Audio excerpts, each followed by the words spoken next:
Testing 1 2 1 2. You're a 6, yeah? Who's 7?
Right, good morning everybody, and it's a warmish welcome from High Wycombe Cricket Club.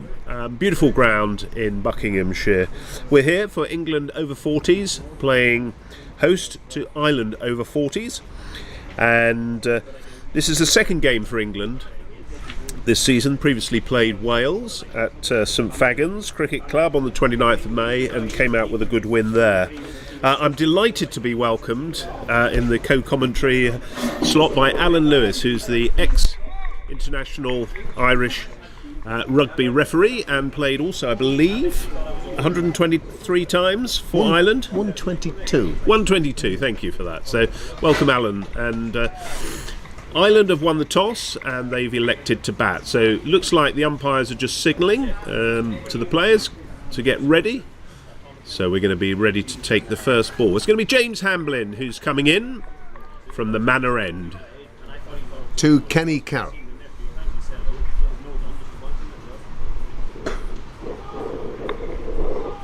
Nice start there from James. We'll give you a little bit of a rundown over the players, and I'll be looking for some insightful comments from Alan on all things cricket, including hopefully the over 50s, Alan, who maybe you can share a little bit on how they're going on their journey so far since England played. That's a lovely shot on the offside. No run there. Sean Park's the fielder there at the extra cover region. I heard from the groundsman before the day's play there was a lot of runs scored here yesterday, and if I was to say anything to anyone from Ireland, this is the most beautiful of cricket grounds in the heart of Buckinghamshire. I have to say it's got everything you would want in a cricket club. Yes, looks a very good track. That's a good carry there, just dropping in front of the keeper. Tom Morton is keeping for England today, and we'll give you a little bit of an update on the players' bios as we go through the game. From Wiltshire, and seasoned player, represented Wiltshire for a number of years, scored stacks of runs for Wiltshire, and I believe is now head of their talent pathway. So in comes Hamblin, past the umpire. That's a lovely stop there, just behind Sean Heather, I think it is there. Some of the players you'll probably see have got numbers on, some haven't, so work with us on this. All part of the rigours of changing teams over the course of these types of games. Availability, I'm sure, is one of the key issues, certainly is for us, but the general level of enthusiasm. That's a lovely shot off the legs. So just the first run for Ireland, and that's Kenny Carroll's first run. At the striking end now, John Anderson, whose club, I believe, Alan, is Merrion? Merrion Cricket Club, yes, where we played England last year in a really good game and had a rather long nine, I would say, and all the reasons why we play this great game of ours. Absolutely. And he's left that and he's been bowled. So the first wicket is down for Ireland. John Anderson left that one, and James Hamblin was right on the mark. So the current score is 1-1. I'm just wondering, did that come back much? We were obviously... Oh, that came back a long, long way. That's literally been at fifth stump and has taken the top of the off stump. John Anderson can't believe it. Great start from Hamlin. Levon Shields is now coming in for Ireland, left-hander, formerly of South African extraction. Quite a number of players coming over from South Africa to play in Ireland, obviously with jobs and an economy that's forever growing, that they move into positions, and obviously with cricket in their heritage they look to play for clubs, and Levon is one of those. Great start by James Hamblin there. He's bowled a really good length in this first over, and that one, as you saw on the replay, nipped back just sufficiently to take the off stump. So great start for England here. It's a long way to travel for a first bowler. Well, that happens in cricket, doesn't it? So the new bowler for England in the second over is Tom Rash, right arm medium pace. Bowled very well in the fixture versus Wales recently at St Fagans Cricket Club. farmer by profession. Oh, okay. Yes, and he plays for Bury St Edmunds in the East Anglia Premier. In for his first ball of the game.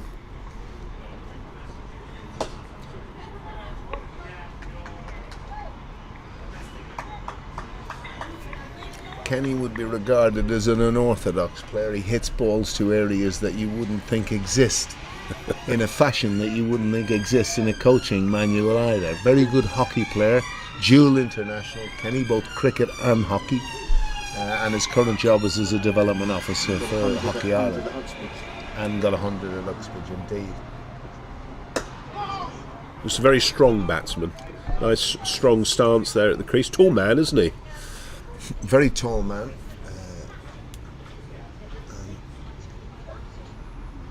An annoying batsman to bowl to, because when he's on song, he hits balls, as I say, in areas, and again, a lot of it would be hockey related. Wrist work, playing a lot of sweeps, different types of sweeps off the quicker bowlers when he's in.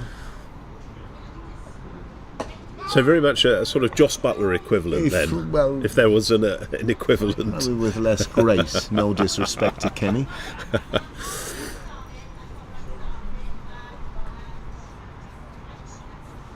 But from my memory, Josh Butler was a very good hockey player as well. Yes, that's right. Yeah, very good hockey player. Tom Rash continuing. It's a good start so far. Just played out to the offside, no run there. Did you have a look at the wicket, Alan, before the game started? I haven't had the chance. What did you think? It looks as though it's been played on at the weekend. Sorry, there was a lot of runs over the weekend, but it looks to be good carry, evenly paced, as from what we've seen so far. Possibly a little bit on the slow side, but it should be a good cricket wicket. Yes. You had a chat with the groundsman. Any thoughts on what's a pass score here? That's going to be 4 runs down the leg side. Looks as though he got a little bit of a bat on that. Almost an in-between sweep, as I would call it. Didn't quite get down to sweep it through, as you may say, in a more traditional manner, but got the inside of the bat and ran down quickly. Boundary wise, I'd say we're probably looking around about 65 to 70 yards on both sides, so good sized boundaries. That's nicely played in the offside there. Should be 2 runs here. Very quickly picked up by Sean Heather and thrown in. So good cricket from both sides there. Positive start from Ireland for the loss of that first wicket. Yes, good start, good over for Ireland, that. Just feeling their way into this game, which of course you've got to do. Always a lot more time in limited over cricket than you think, and I think, what Ireland will be trying to do, I would imagine, will be trying to build a score really, and in a sense maybe try and double it with 15 overs to go. It's not the biggest of grounds, it's a lovely quaint ground, but I think if a batter gets going, it could be kind of cash in time. And you talked about what would be a par score. I didn't ask the groundsman that. The only thing he did suggest to me was there's a lot of runs. I might have to make a couple of inquiries. Okay.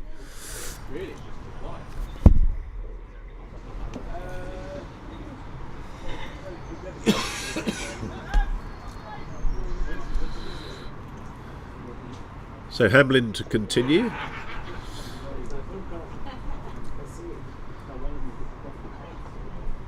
It's good pace. Came through nicely there to Tom Morton. So keeper, just as you probably can't see from the monitor or your screen, England have got 2 slips. They've got a point, extra cover, mid-on, mid-off, mid-wicket, a wide-ish fine leg, and Tom Rash is down at third man.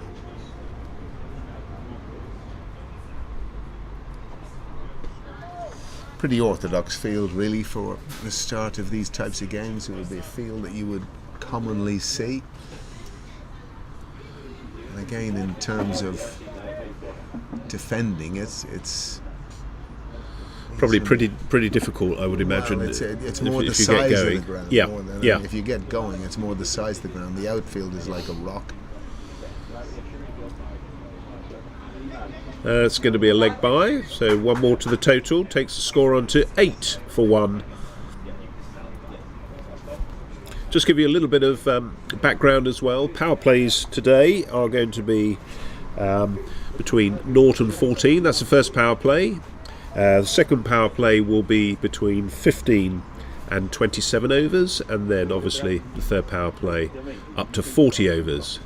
Hamlin coming in, and that's a beautiful shot. Great shot. That looks as though it's going to go all the way, and it's 6 runs. So smashing start from Kenny Carroll there. Right over the top there, Alan. Looked very confident. Well, that would be a hallmark. Exactly what I said to you before about Kenny. He's advanced down the wicket. He's got the ball in his sights. Probably made the ball into a really decent half volley, and he's got just that natural sense of timing, Kenny. Yes. That's a beautiful shot for 6, because he didn't really overhit that. No, he didn't. No. So how is Hamlin going to respond to this? Good length ball. Looks as though that one nipped back as well. Probably see on the replay there, that was like the ball that John Anderson got. Very healthy delivery there from Hamlin, who's made a really good start here. Umpires today are Chris Johnson from Leicestershire and John Holland from Sussex. Oh, that's a smashing shot over the leg side. It's going to run away very easily for 4. So he's clipped that nicely off his legs. So two super shots there from Kenny.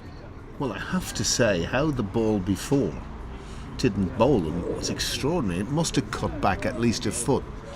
And again, Kenny puts that behind him and really just easy. That was a poorish delivery. Straight into the pads, 1 bounce for 4. It's coming on nicely though, isn't it, Is. Alan, to play those shots. Right, end of the third over, 18 for 1, as you'll just see that 4 on your screen. And John Anderson was the player out for Ireland. He was out for a duck. I think the first ball, wasn't it? First ball duck. So sad to see him depart, but the 2 new players looking to get to grips with the England bowling now, as Tom Rash comes in for the 4th over of the game. That's quite a wild swing there. I've not had a look at Tom Rash for too long. Bowls with a very strong arm, Tom. Also plays his cricket at Bury St Edmunds, along with Sean Park and Justin Bishop, who are in the East Anglia Premier League.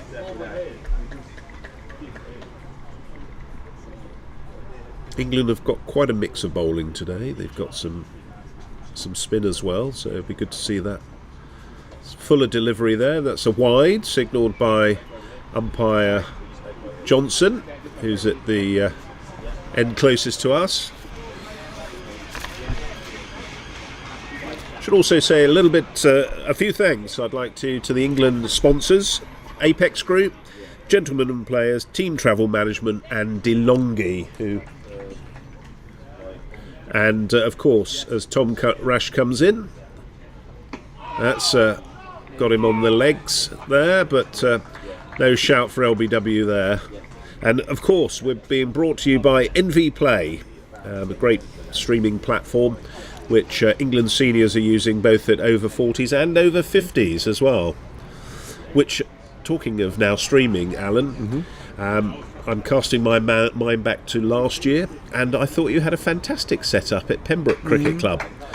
And the guys that were doing the live streaming there, as Rash comes in, and that's a cracking shot through the offside. It's going to look to be chased down.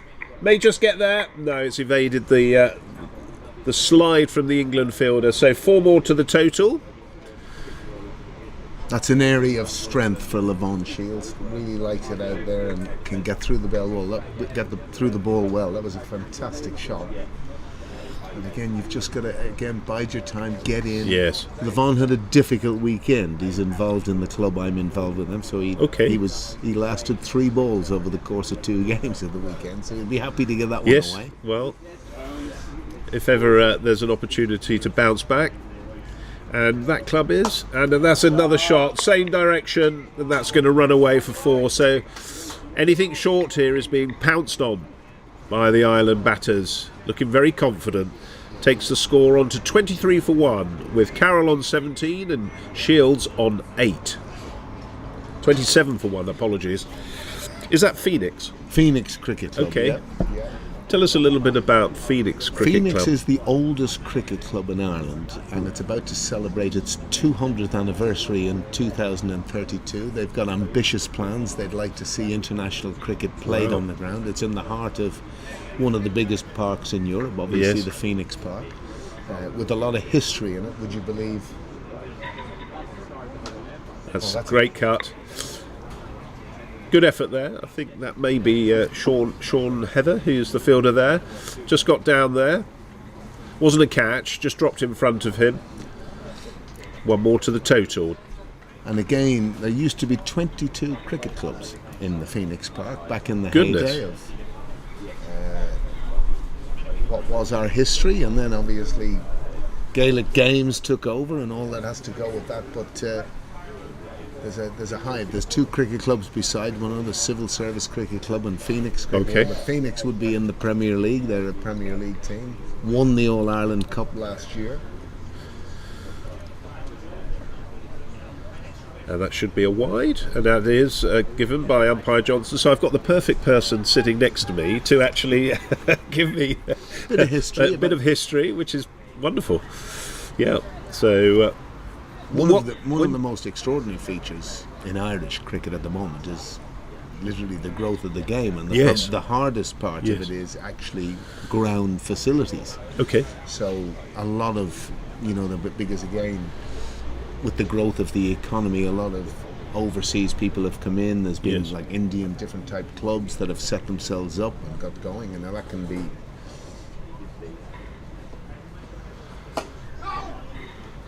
hard in certain circumstances, because to have look at a place like High Wycombe, you couldn't ask for more in a cricket club, really. And that's part of history, of course. So of course, you've got to take that into consideration. Obviously, since Ireland have assumed Test status, it's hard to, obviously you want to try and galvanise the growth in the game, but do it in the right way. In a structured way. Like if you think about, I'm looking back, and I think one of the great hallmarks of where we've come with over 40s cricket is that the enthusiasm that William, probably one of our most famous players in the history of the game, William Porterfield, just couldn't wait to get back in the changing room again. That's nice to hear. So he's coming in next, and he's obviously assistant coach at Lancashire now. Spent a lot of years in Gloucester and then on to Warwickshire, but was a fantastic captain. Yes, he was, yes. In what we call the glory days. But the glory days happened at a time when, in 2007, in particular 2011, certainly in 2007, I think virtually all 11 bar 1 were playing county cricket in England. So when you had that wealth of experience playing the county cricket day in, day out, and now we've got a situation. Hamlin comes in. We've now got a situation where realistically we play so little cricket, even with the advent of Test status, because balancing the books, we can look around the world of cricket now in the context of where people are franchise cricket, people being pulled in all different directions of where we're going internationally, and that's something that kind of worries me a little. Right. Hamlin continuing, that's driven there, leave on Shields, and that's good fielding, but quickly through there for a single, takes the score on to 30 for 1. I think he felt he missed out on the ball before, and having hit it even harder, which he had probably a better chance of getting in much quicker with the previous delivery than that, but he scampered through easily for 1. Ireland progressing nicely, 30 for 1.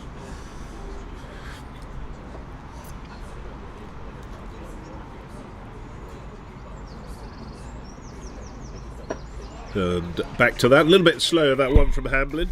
Now, previous results suggest that Ireland against England over 40s might be on for their 4th win. Well, they've won 3 out of the 3.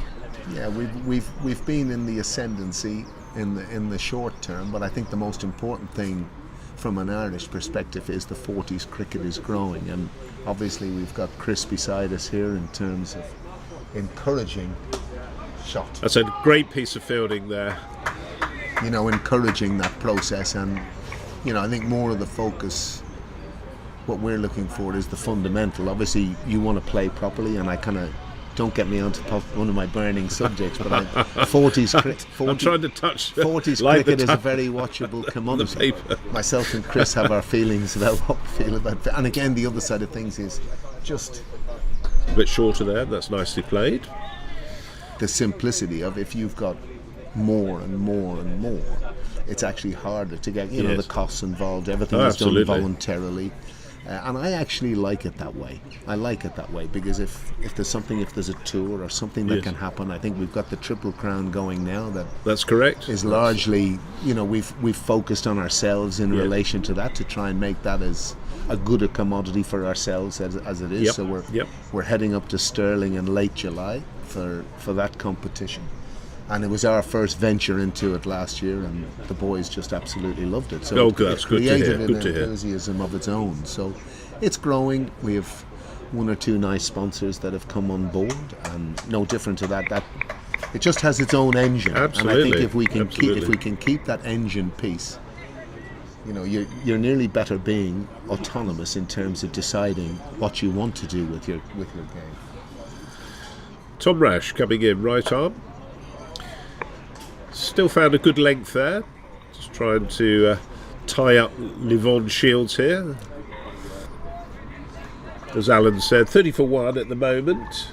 Kenny Carroll's on 17, and Livon is, or Shields as I'll refer to him, is on 10. So nice fight back from Ireland here.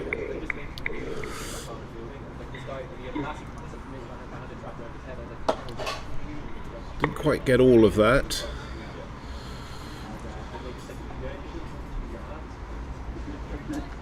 And of course we've got the game live streamed, and here we are talking about the game we love. But I think the interesting thing will be, from the standpoint, there'll be a lot of people tuning in, a lot of interest. That's good.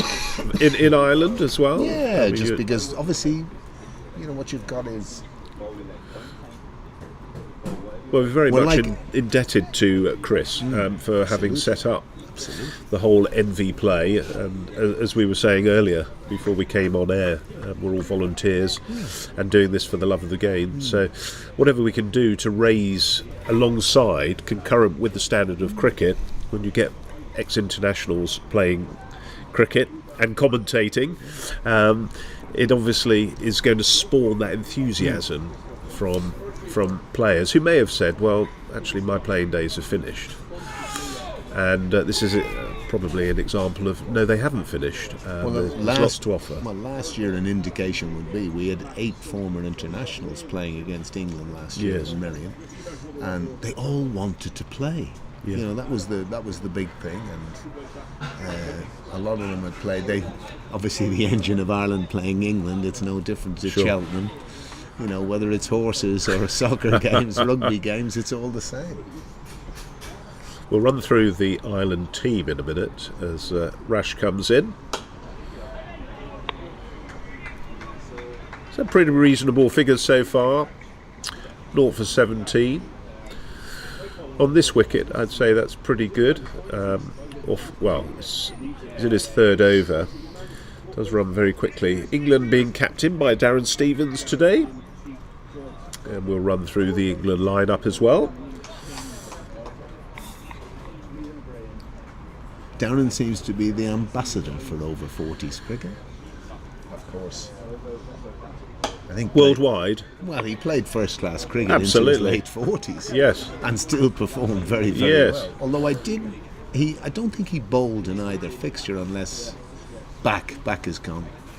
I always think that's his back is gone, but he doesn't mind playing golf off a scratch handicap. He's very good at golf. Nothing wrong with his back then. No, indeed not. So, end of the over, the score is 30 for 1. Carroll's on 17 and Shields is on 10. Current run rate is just at 5, but I'm sure we'll see that increase.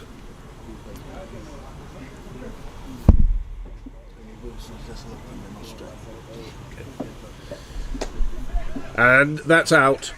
So that's gone straight down the throat of Sean Heather at point. So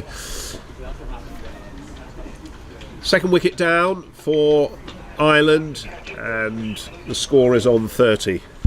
I'd say Kenny will be disappointed with that. He did one thing or the other. He just literally guided it to backward point. And you can see from his reaction there how disappointed he is. Because he did one nor the other, really. He was probably there to be hit and he didn't hit it. So now obviously going to the wicket is William Porterfield, who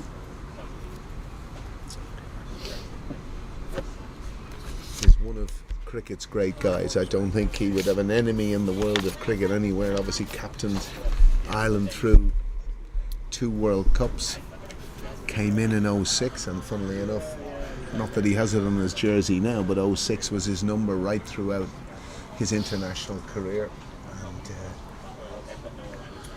just always wanted to play first class cricket. I think Craig Spearman, if you remember him, he played open the batting for Gloucester. He broke his finger and he got a chance for, you know, a B&B and an Airbnb, and said, I want to go over and impress. Brilliant. For the 6 That's weeks really that he was good. there, and his career just went from there in first class cricket. So Yes.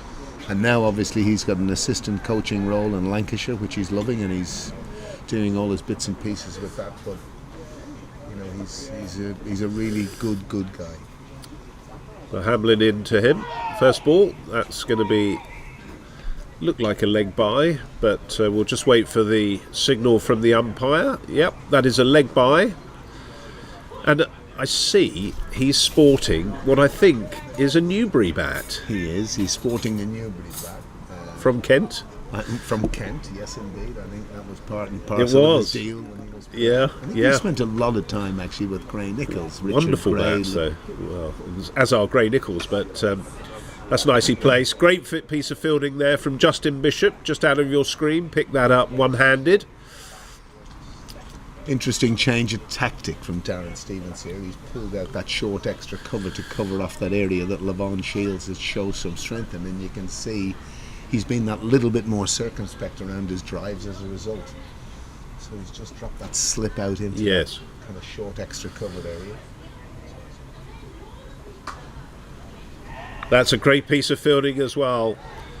Sean Heathers looking on fire down there, and I'm just talking about the field placings. Looks as though Darren or Stevens has dropped Sean Park down to deep square as well, so I don't know if they might just pop the short ball in. I don't think that's a bad tactic actually, because you know, getting one down there to a delivery that you're No run there. not really that fussed about, but it can prevent a boundary, but it's also keeping the batsman thinking. He might just hang back on a drive a bit, or it's all part of the mind games that we have in this game. No, he's just bringing that fielder a deep square in. That's another good thought process of a captain. Yes, he's very much a thinking captain, obviously, with all his experience. Stevens, who's currently at first slip, and no run there. Justin Bishop is the fielder there at the sort of short extra, as you were saying. So that's no further runs there. 31 for 2 is the score. Porterfield hasn't yet gone off the mark, and Shields is on 10 of 20 balls. Just talking about William Porterfield, how does he like to be? Has he got a nickname as well? Purdy is his name. Purdy. Purdy. For what reason I don't know, but I've always known him as Purdy. Not from the Avengers, obviously. I'm not sure. No. Well, hang on. No, he's a wonderful cricketer. I'm a Gloucestershire lad, and obviously he played for Gloucestershire, and I believe he also played for Warwickshire as well. He did? Yes. So he's now facing, and he's going to be facing Tom Rash, right arm medium pace. Solidly behind that. I think he also bowls, doesn't he? I was going to give you some of the stats that he's not bowling now. He, in his time in Ireland, was probably one of the most outstanding fielders. Right. You kind of think of Paul Collingwood. He was in that type of mould. Yes. You know, was very close to the ground. Superbly astute captain. Massive respect. That's very solid. And as you were saying, just looking at his timing there, he's not too anxious at the crease, is he? He's just waiting for the ball, waiting for the opportunity to present itself. Well, interesting too, he's come down to his partner there. And, I'm again in any of these sorts of things. Sometimes, when there's been a plethora of dots, you can get a bit anxious, you can do these types of things. He's actually coming and said, don't worry, settle down, the bad ball will come. Bit shorter there, that's beautifully pulled away. It's going to be 6 runs. Oh no! It's been signalled as a 4 actually. I thought it was 6. What did you? 4. It was 4. Yeah, well, so, and my eyesight's clearly going. Chief Constable Inspector Yes. Mays tells us it's 4. Well, very good. So 4 to the total, and he pounced on that very quickly, didn't he, Porterfield? Well, he told me this morning in training, could you give me a few pull shots, please? Throw them at me quickly.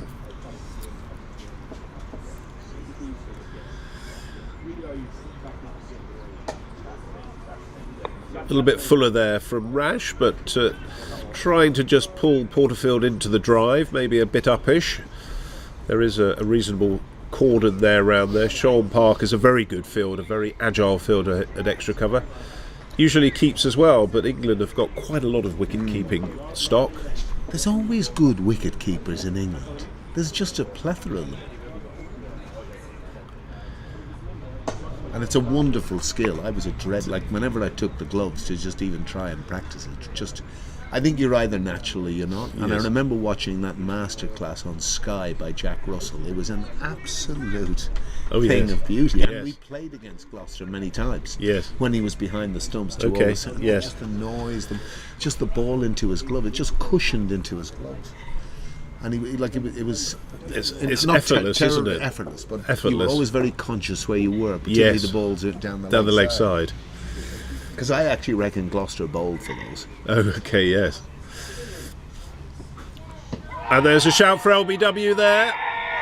Big shout from Rash and the team players. But, umpire Johnson looking away there. You'll see that on the replay shortly, but now just telling you a little bit about Porterfield, one-day specialist, 148 ODIs, 4,343 runs, with a top score of 139. That's the quality of the cricketer that's out there today. He's playing for Ireland over 40s. Well, I was always surprised, actually, because when you look at statistics, and obviously we're dealing with the statistical game, and I think Michael Vaughan, as an example, played 94 ODIs for England and never got 100. Nasser Hussain only got 1, I think, in 111. Yes. So it's kind of a measure more with the teams that yes. Ireland began to play against, that you just look at these records and you kind of go, this is a hell of a good player. Because one of his great hallmarks is his tenacity. Yes, that's the stickability. He can stick there and stay there. Now, you were asking me, what did you think was a good score? You've had a think about that now, Alan. I think anything around in excess of 230, I think, would be a good score. Ireland have a not unreasonable attack, but I think 230. If you get to 250, I think that would be. I think 230 would be par. I see Chris nodding beside me, which is always a good sign. Yes. But 230 to 250. 250, I think Ireland would be very happy with. Well, we're in the 9th over now. 35 for 2. And yes, Ben Fraser coming on with his right arm off spin. Very accurate as always. I think he's just moved to Harpenden Cricket Club, if I'm correct in that. Is it second season? Second season this year, so it was last season that he moved. Oh, that's got a little bit of bounce. Just caught the bat. Balls with quite a bit of pace on the ball, lots of revs, played for Hertfordshire for a number of years as well, Minor Counties Cricket, or NCCA as it's referred to now. Played on the offside, no run there, good fielding by England.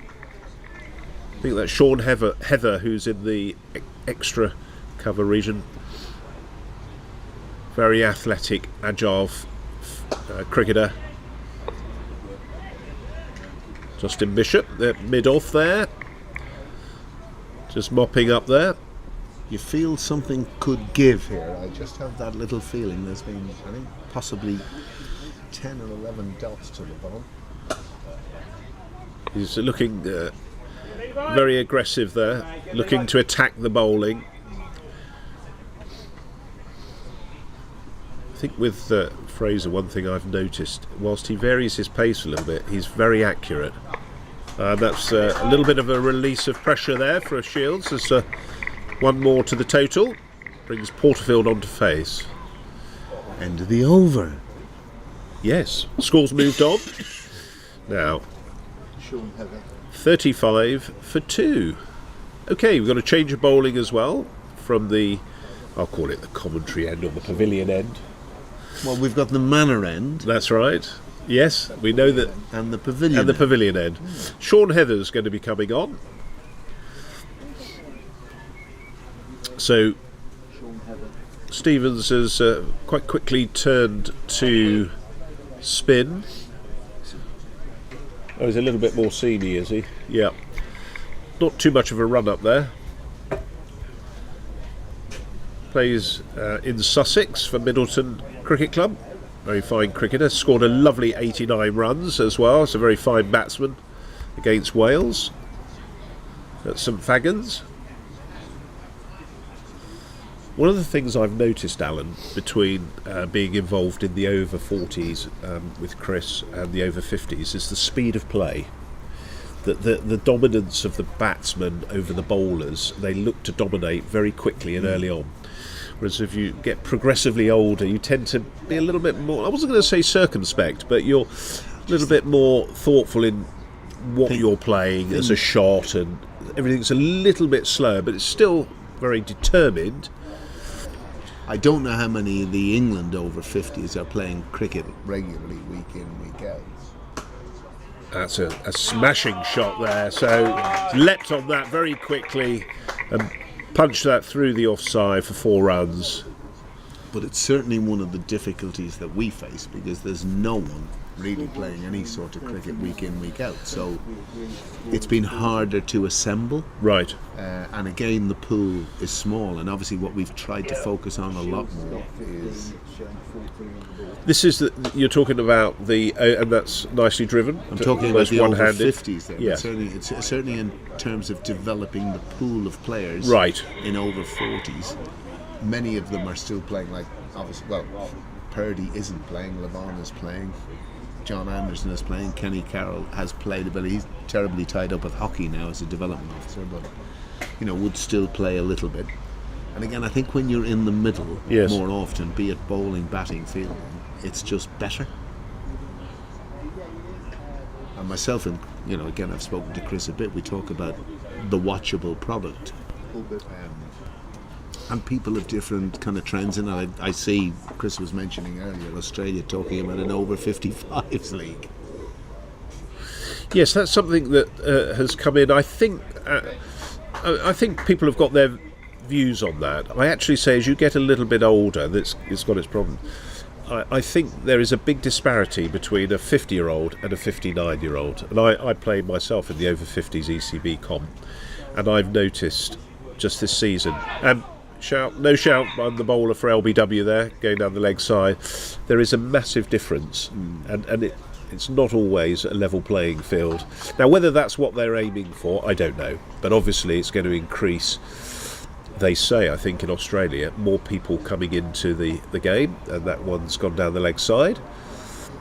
But I just picking up on that point, as the score moves on to 42 for 2, Porterfield's on 5 and Levon Shields is on 16. I saw on Facebook, and hopefully there's a few Australian veteran cricketers listening in, that they have decided to have an over 50s sort of elite performance squad, and they've got they have really ratcheted it up to the next level, and they're having I don't know how many days it's going to be over.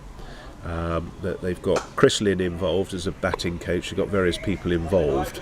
So I prefer to have a pina colada on the beach, to be honest. Well, that's where they go, yeah. It's in Brisbane, so there might be every chance of that as well. Porterfield to face, Fraser, just looking for his guard. Well, that may happen afterwards. I was waiting for that as you tried to build yes, it up. I was trying to add some drama there. It's nicely forward. Nice strong action. Yes.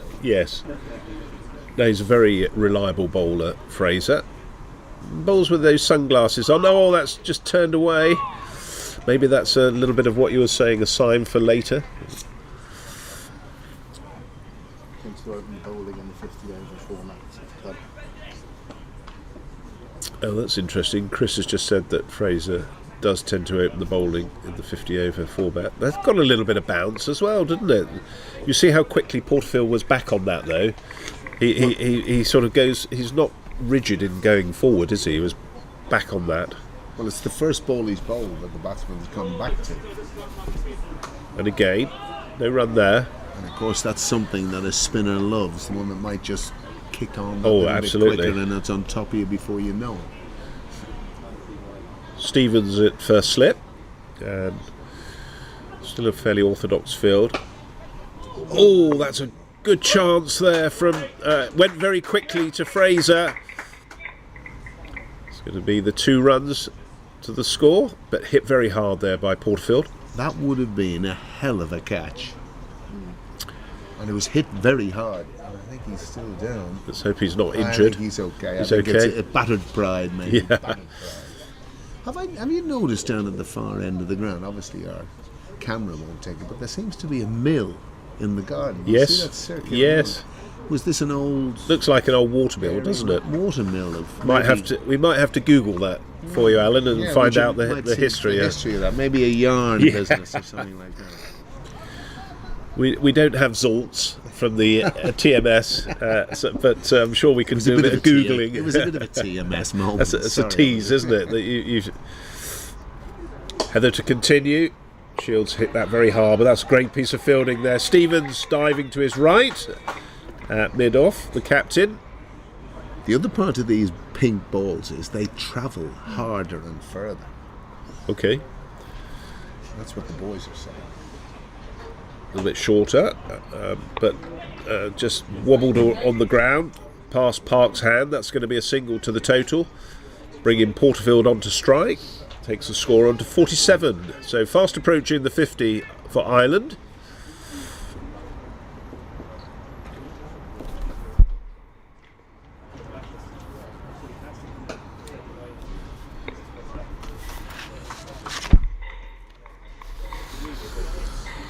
I think one of the harder things, even for a William Porterfield who's played the highest, it's to get back into what we call batting flow.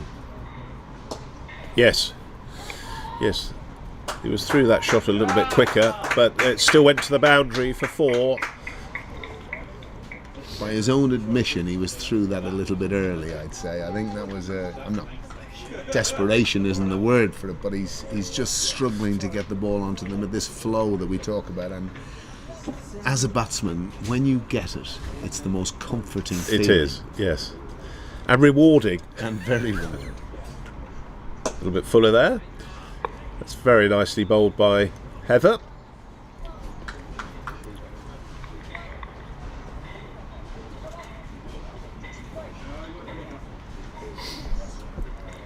Tell you a little bit about some of the fixtures coming up for England over 40s this season as well, and maybe we can talk a little bit about the Triple Crown, because you have experience of that, I believe, Alan, from last year as well. So the end of the over, and Ireland have made the 51, so they've 51 for 2, and well, I say just the 2 wickets down, but 2 very good wickets for England bowlers. Now, future fixtures as we wait for Fraser to get settled. India is the next opponent for England on the 3rd of July. Any big names? I'll have to defer to Google. Nicely played to the offside there for 1 run. Although there's a lot of India teams coming over here. I think that obviously the men's elite first team are over. I believe the A team are also over. and they've also got the over 50s and over 40s as well. Porterfield to face, Fraser. And where are they going to be played, do we know? I do. I'll run you through that. So on the 3rd of July, England over 40s are playing India at Hammerwich Cricket Club. Where is Hammerwich? Burntwood. That's a beautiful shot. Lovely straight shot there. I think that just inside the boundary. And so that's 4 runs. A little bit of a smile, wry smile on Fraser's face there. He recognises that was a simply classical shot from an ex-international player. Shot of high quality, that. High quality. In terms of the other fixtures, they're then going on to Datchet, which is in southwest London. Beautiful little ground, a little bit smaller than here, but beautiful facilities. Lots of good cameras and streaming, I understand. That's near Slough. That's on the 10th of July. They're playing India there. Good reply from Fraser here. Nice little duel between these two here, I think. Will that game be a sellout? It could. There hopefully will be a lot of interest. Obviously, Slough locally, there's a large Asian population who all love their cricket, and there's obviously at Datchet quite a good, healthy number of lads who are playing cricket there. I've played there many times, and it's a nice wicket to play cricket on. Lovely. Are you still playing? I am still playing. Wow. You say wow. I'm certainly not. No. End of the over, the score is 56 for 2. And we've got 57 for 2 on the stream. I'll go with that one at the moment. A little bit of disparity between the board and the stream. Shields to face. In terms of the other fixtures we were talking about, Alan, 29th to the 31st of July is the Triple Crown, and that's being held at Stirling Cricket Club this year in Scotland, and it's going to involve Scotland, Wales, Ireland and England. Yes. And last year, that's nicely driven on the offside for 1. There is a man down there, that's Chris Peplow, who played for Middlesex, who's very fine left arm, slow left arm orthodox bowler. You'll know and remember. Yes, I hope so. Stevens, I think this is just taking a little bit of pace off the ball here. It's really good bowling from Heather.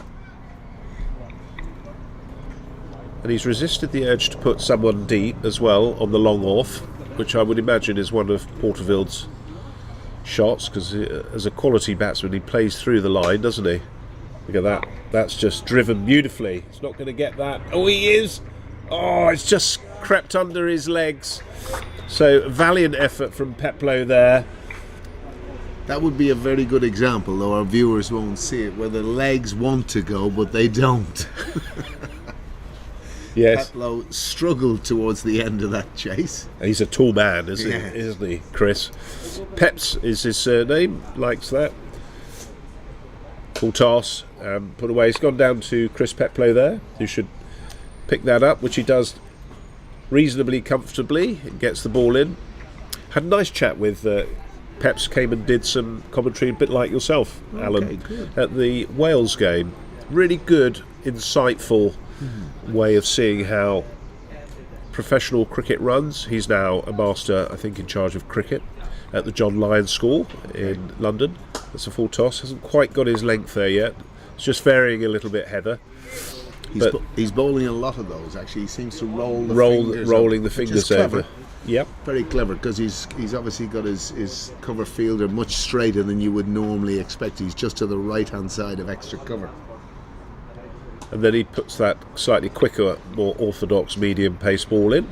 That's going to run away for 4, so that's gone for 4 between the point and third man region. So that takes the score on to 66 for 2. End of the 14th over. Ireland will be happy with how they've progressed since losing those 2 early wickets. And obviously 2 left-handers at the crease. Ideally, you'd like to see a right and a left-hander, kind of vary those lines in length. You can kind of, more particularly lines that you've kind of be constantly adjusting. So it is the sort of thing that's tough for a captain at times. But I've been impressed. England have played well so far. I think some. Yes, that's the end of the first power play. Umpire Holland from the Manor end has just signalled that. Still Fraser to continue with his right arm off spin. Reasonably orthodox field. Now that they can have 4 players outside the ring, which they've got a deep square, deep sort of mid-wicket, not quite agricultural, just about 5 in from the boundary, and a boundary rider on the offside, which is Steve Naylor. And he's going to come into play straight away. I think what Ireland will be looking for here is to just keep that scoreboard ticking. If they can get with these 2 to 22, 23, 25 overs, you'd be kind of looking at a 40 over game. Whatever the total is at 25 overs, you might double that. Oh, that is an incredible catch. And it's that man again, Sean Heather, who's taken a beautiful diving catch to his right. So that sees the end of Shields. And he was on 25. So the 3rd wicket falls for Ireland. And the score is on 67. That's a hell of a good catch. And it's an awful pity that our viewers can't see it. He dived away to his right. Yeah. Absolutely fantastic catch. Got there with 2 hands, which was the key thing. And it brought an end to a good innings from Shields. 25 he made. Looked good and comfortable at the crease. I must apologise to you, Alan, and the listeners. I have terrible sinusitis at the moment, mixed with hay fever is not a great combination. No, I'm with you. And this is Stephen Ogilvie. Stephen Ogilvie, of course, who had that fantastic innings when Ireland were under the pump last year in Wales. Triple Crown, 50 for 5 they were. He amassed to 80 with, I think, the help and assistance of Paul Ryan, who isn't with us on this trip, sadly. He's our entertainments director, but I'm sure he will be back. In fact, he is back. He's back for the Triple Crown. So that's good. That'll keep spirits So at an all-time high. Can I ask, what is the remit of the entertainments director? Well, just keep everyone happy, laughing. So it's not Fines chairman. No, we will have another man in that regard who's obviously commentating all around the world. Andrew Leonard is joining us. He says his leggies are coming out beautifully, but he said that for the past 15 years. Well, we look forward to hearing about the exploits of that, Alan. We call him the Royal Highness of Nepal. You know, he's big feature in Nepal cricket. He's front and central on television. He's globalised their game. Razor to continue, having got that. Big shout for LBW. It's a long way down there.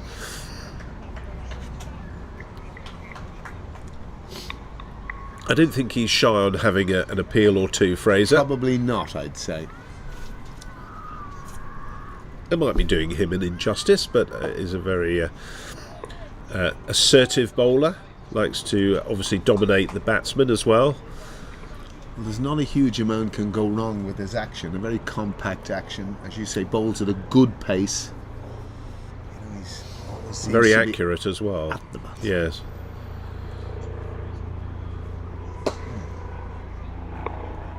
No run there, straight to the fielder there at mid-off. Now you said Ogilvie. Is it Ogilvie or Ogilvie? No, Ogilvie. Right. Oh, actually, hang on. With a B. Ogilvie. He might have a quick run there, and Porterfield's through. I just wanted to make sure that I make so many hashes of names. So end of the over there, and the score's moved on to 68 for 3. Porterfield is playing the anchor role there for Ireland. He's on 21, and Ogilvie is on 1. V. It's Ogilvie. Isn't it? got B there. Have you? We're not sure whether it's an Ogle B or Ogle V, but I'll have to. There'll be another googling moment. Another Google moment. I'm sure we'll be told. I'll get a text in. Yes. Now we've got a change of bowling. This is Steve Naylor, whose home club is Datchet Cricket Club. Bowls right arm off breaks. Datchet, where the Indian game is. Yes. Played in the World Cup as well. Had a very successful World Cup, I thought, for England in Cape Town in 2024. Batted is a very, very solid all-rounder.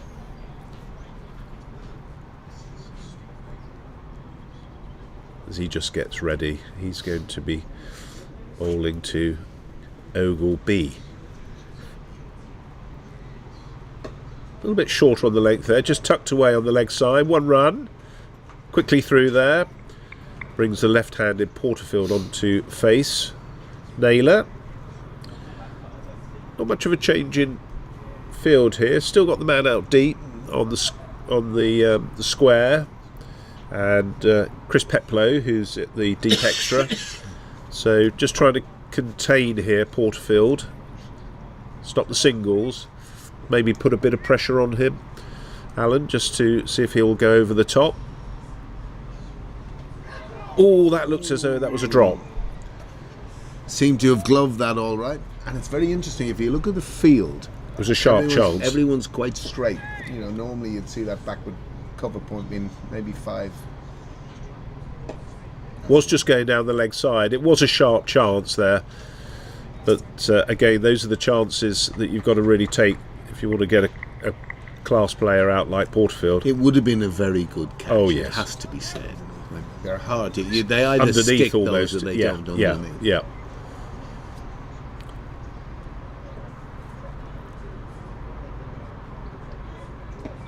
There's a big shout for LBW there.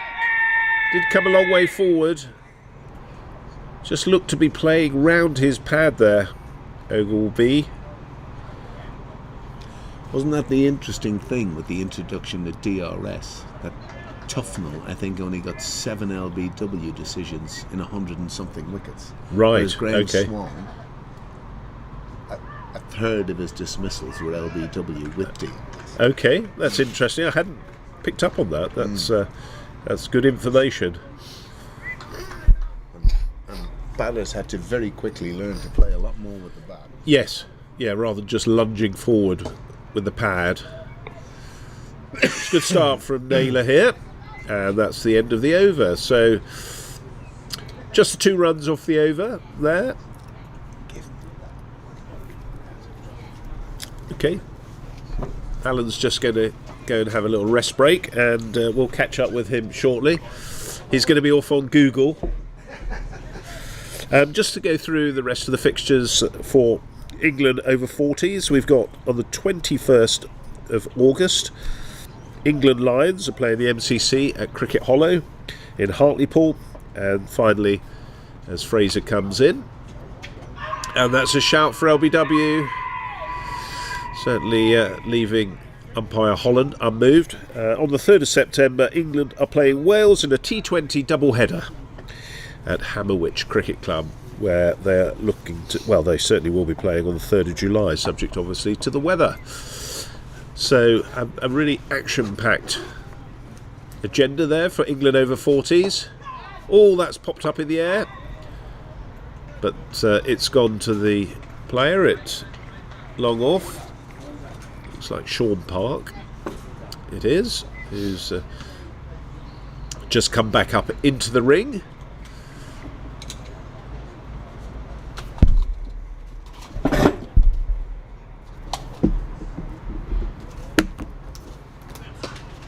A little bit fuller there from Fraser.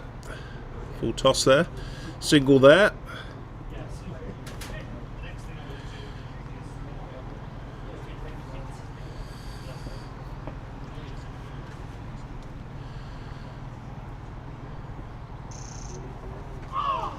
Well, that must have done a little bit there. Kept low. Porterfield just going back there.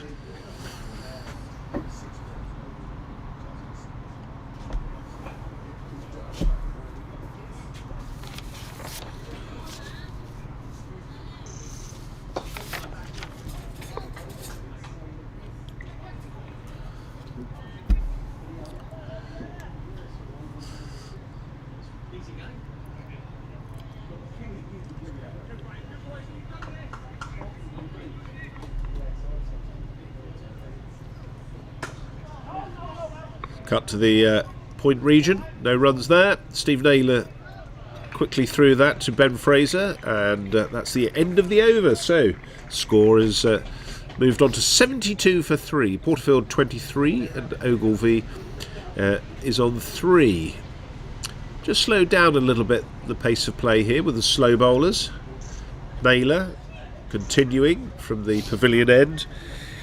Just going back to those fixtures I was talking about between the two nations, England and Ireland, over 40s cricket.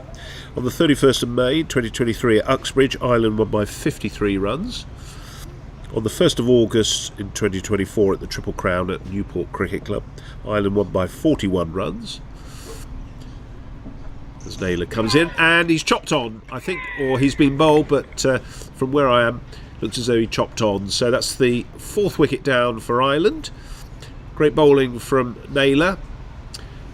Ogilvy just went back, and it must have done a little bit off the pitch for him to play on. But the 4th wicket's down, and Naylor is 1 for 2.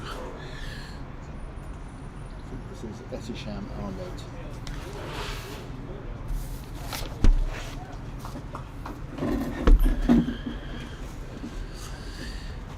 Shami. New batsman to the wicket for Ireland is Etisham Ahmed, who plays his cricket at Rush in Ireland.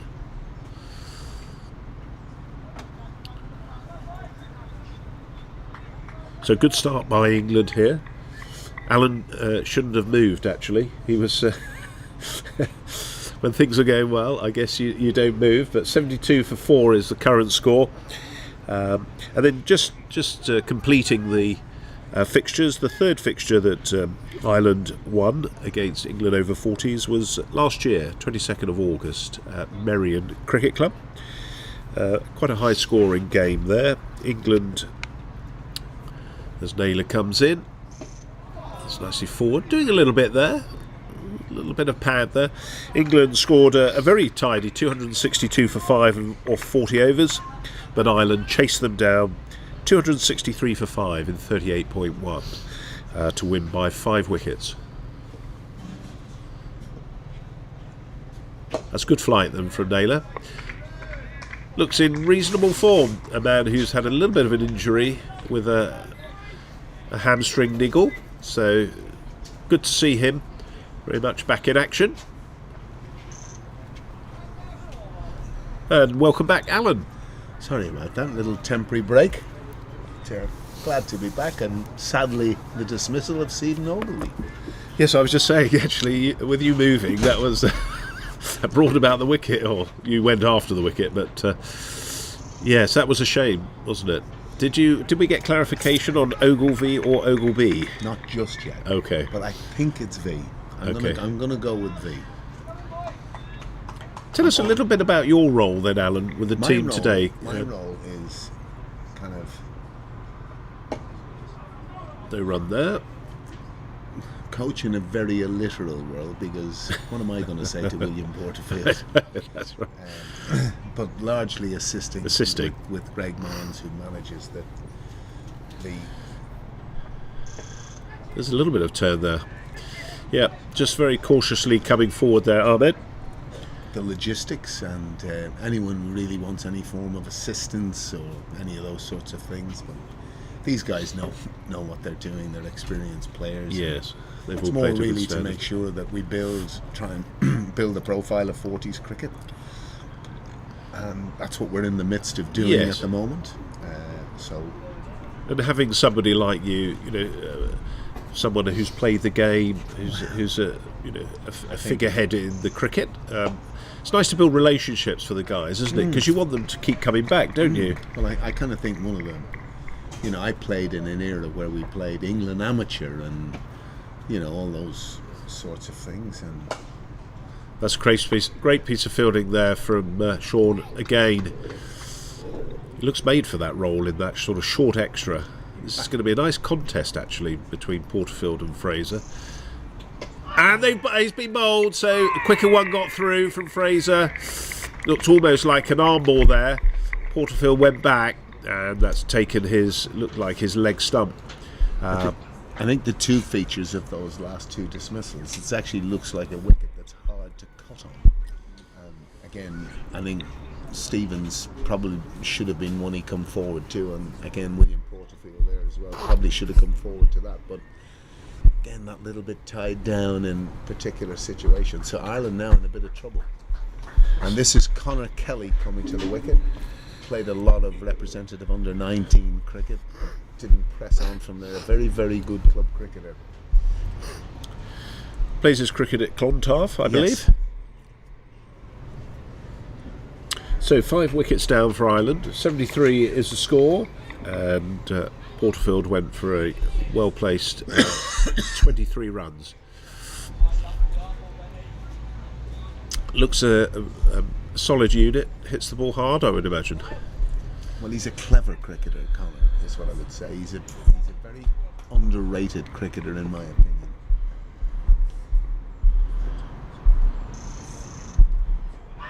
There's a shout for LBW there, and he's been given first ball. So the 6th wicket falls for Ireland. It's a first ball there for Conor Kelly, who just looked at his bat a little bit there. I don't know whether he felt he got a little bit of edge on that, but he was given by umpire Holland pretty quickly. So 6 wickets down now for 73. Probably wasn't far enough forward there. Really looked to be hit in line. It looked pretty adjacent, that, to be honest. He's a very accurate bowler, Fraser, and he's on fire. So great bowling from Ben Fraser here. He's on a hat-trick ball. Our number 8 might have necessarily been ready. We better make sure he's not timed out. That's the last thing we want to see. 3 for 13, Ben Fraser so far and he's in his 6th over. He's probably been the most impressive bowler to this point. Yes, is a very good cricketer and also batsman as well. New batsman coming in. Johnny Robertson. Is John Robinson. One of 3 in this particular side who played their early cricket in the northwest, up around the Derry area. William Porterfield, obviously, Stephen Ogilvie, and Johnny. Johnny plays for the Fox Lodge Club. Okay. William Porterfield played for Donnamana. I'm not quite sure where Stephen played his initial cricket up there. We'll have to find that out. And in terms of the provinces, just tell me a little bit, Alan, about the provinces that you have. I know you've got Leinster, haven't you? And the NWCU, is that the Northwest? NCU would be the Belfast region, okay. Northern Cricket Union, and then you have the Northwest Cricket Union, which is the area the 3 boys come from, and obviously Leinster would be in terms of our own domestic professional competition, it's largely run between the 3 provinces. And then there's the underage structure that happens underneath that. National level is the way the things work. Thank you. Fraser coming in now. Fielders around the bat. Oh, that was a very, very fine, quicker hat-trick ball there. Just about got it away there, Robinson.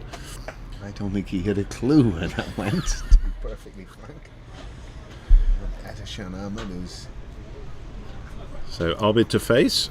First ball against Fraser. Atishan Ahmed, who's on strike now, completed his 100th game for the MCC last week, so he's absolutely thrilled with that. He's been a kind of linchpin. Well, that's good. That's a milestone, isn't it? And sweetly times that on the onside for a single to give him strike. So end of the over. 70. Is that 74? I think it should be for 6. Yep. Just a scoreboard at the far end, just ticking over. That's a milestone, isn't it? 100 games for the MCC. Ireland are going to have to do a lot of battling here. It looks like. Yes, so it's going to be a rearguard action is required here. Atishan is a naturally aggressive player, so it'll be interesting to see how he goes about things. But Ireland really have faltered in this middle order. Still a long way to go. We know cricket is a funny game. Just got to get amongst it now, the Ireland batters. Steve Naylor to continue. And that's gone up in the air. It's going to fall short of Chris Peplow there as he comes round. Just a single. Darren Stevens has marshalled his troops very well here. He's got a deep square, deep mid-wicket and a long on. I think one of the features of Darren's captaincy here is how straight his infield is, straightish mid-wicket, straightish extra cover. Which kind of gives you an indication of how he's summed up the pitch, to be honest. There won't be a huge amount cut here today. No. I'd say it seems to be the troublesome shot.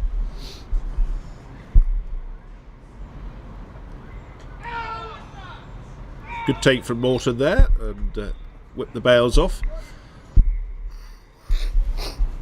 You do have a sinus problem, don't you? I know. It probably sounds that way on the mic as well. But I've recently developed that over the last year. Big shout for LBW.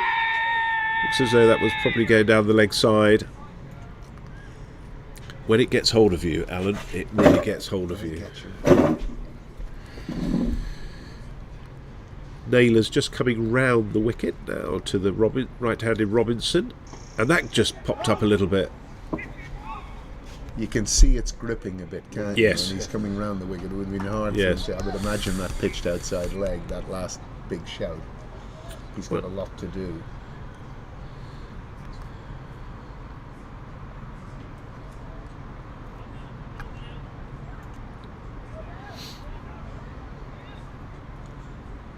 He's got to be very watchful here, hasn't he, Robinson? That ball that just gets a little bit of bounce on it. Got the fielder in there, Heather, just to stop any quick singles to alleviate the pressure. End of the over. 76 for 6 is the score. Robinson's on 1 and Ahmed is on 2. Fraser's coming off. So it looks as though we've got a change of bowling. Darren Stevens is bringing on Mohamed Akhtar. Fine leg spin bowler, yes. Plays his cricket at Ilford Cricket Club. Yeah, had a World Cup where I think he probably was hoping to take more wickets than he did. Right. Don't think there was so much purchase in the track. I'm looking to Chris for a little bit of Got some crucial wickets. recount, but he got some crucial wickets, as Chris has just reminded me, at crucial times. Australia game too. Yes, Australia was one of those fixtures, wasn't it, where he bowled very well, but beautiful action, as you'll see as he comes in. Let's see what Stevens is thinking as a field for him. Just the one slip. The fielder at just backward point, extra cover. Got 2 out on the offside, sort of boundary riders. On the 45 is Naylor, and a deep square, mid-wicket, mid-on. He comes for his first ball of the game. A little bit shorter there. Left alone by Ahmed there. I think one of the most fascinating features in world cricket has been the plethora of wrist spinners that have come into the game over the last 25 years. In the elite, at the elite level, yes. And left. Yes. Ball just dropped short of Heather. He's the fielder there at the short extra. Got 2 very quick fielders there in the Sean Heather at short extra and Sean Park in the mid-wicket region. A little bit shorter there. Time for Ahmed to get back. And also, he's a very fine batsman as well, Mo Akhtar. Yeah. Got 100, I believe, last weekend, and also last year he got 100 as well for his club, Ilford. So, bounce, nice bounce and turn there. There seemed to be a lot of turn there. I think it's feature here. That's another thing the grandson was saying. It began to take a lot of purchase yesterday.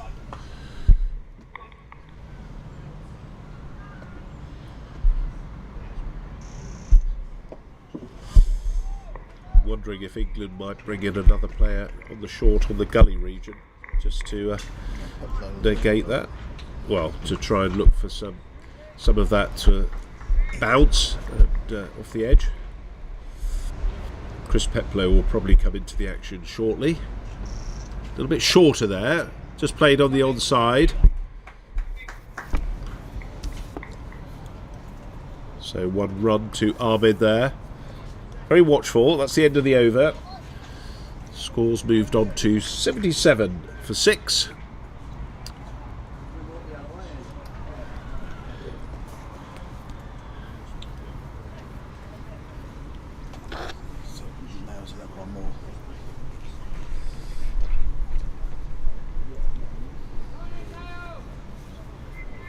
Steve Naylor to continue with his right arm off spin.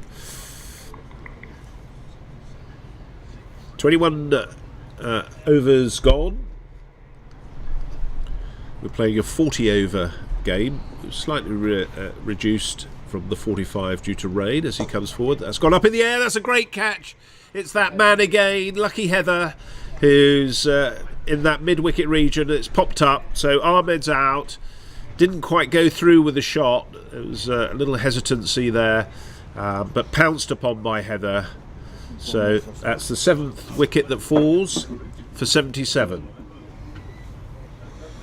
That's not very good for Ireland. There was talk of when we might finish or how we might finish. We could be in the bar early the way things are going. Who's Alan Eastwood those? Speak of the double. Do you know that catch was, please? Lucky Heather again. New batsman is number 54 on his back. Alan Eastwood. And this is Alan Eastwood. Has played a little bit of international cricket for Ireland. Was probably the difference between the two teams. That he bowled a spell in the middle of the fixture against England. Took 3 very quick wickets. Wow. At a time when Yes. England were in the ascendancy. Right. And really he was probably the part that broke the back for Ireland in the winning of that game. Well, what's good for one team can be replicated by the other team, as we know in cricket. So We're certainly seeing that now. yeah. As we know in cricket, it's a funny old game, isn't it? Naylor's coming in. That's obviously done a bit. Looking to get on with it very quickly, Eastwood. Now, as nicknames must go, he must have the nickname Clint. Funny enough, I haven't. A little bit shorter there. I suppose you could probably say anyone with the name Eastwood would be called Clint. Easty, I think. Easty, I like that, yeah. That just got up a little bit there from Naylor. He does give it a nice rip, and that's missed everything there. Keeper Tom Morton just struggling to get hold of that one as well. That was clever bowling. I don't know how that missed the stumps. It's got a lovely loop on his bowling, Steve Naylor. Just looking to get the batsman to come forward. It's got a big stride there. And again, it's that length, isn't it? Not quite there to go long. There is a man at long on, that's Tom Rash. So, but it's not a very long boundary straight. Probably only about 55 yards. It's nice he plays. A quick single. Could be the wrong end he threw to there. But it was a good throw and pick up. So end of the over. And that is completes, I think, the 4th over for Steve Naylor. 2 for 5. 2 for 5 so far. So fantastic bowling from Steve Naylor. As the captain, Darren Stevens, just waves over to Chris Peplow. Looks as though there may be a bowling change from the pavilion end. Naylor and Fraser have changed the dynamic of this match. No doubt about that. Fraser was particularly impressive.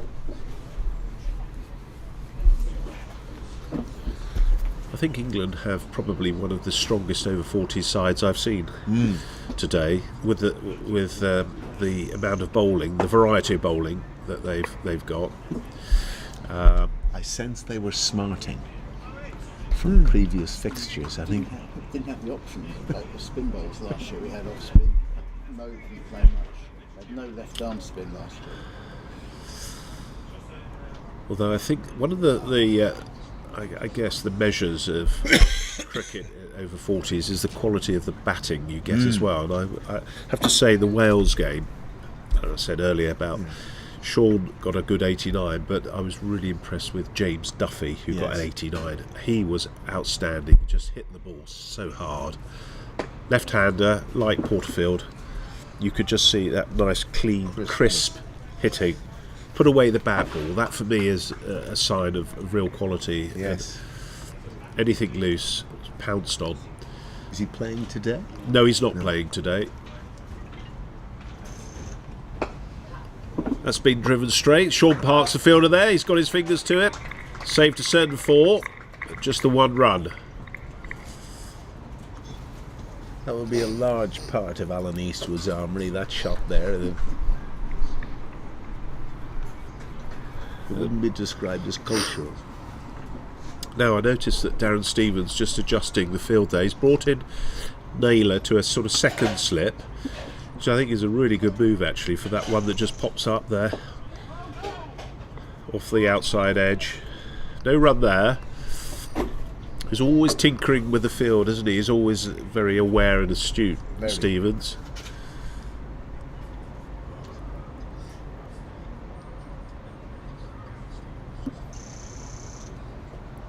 That's going to be a wide, and that maybe was the googly. Started off a little bit on the wrong line. 80 for 7, Ireland at the moment. This pair's got a crucial part to play in this game for Ireland. Short, and that's put away nicely. So a little release of pressure there, Robinson. Nice back foot shot there, pulled that way away with power to the boundary very quickly.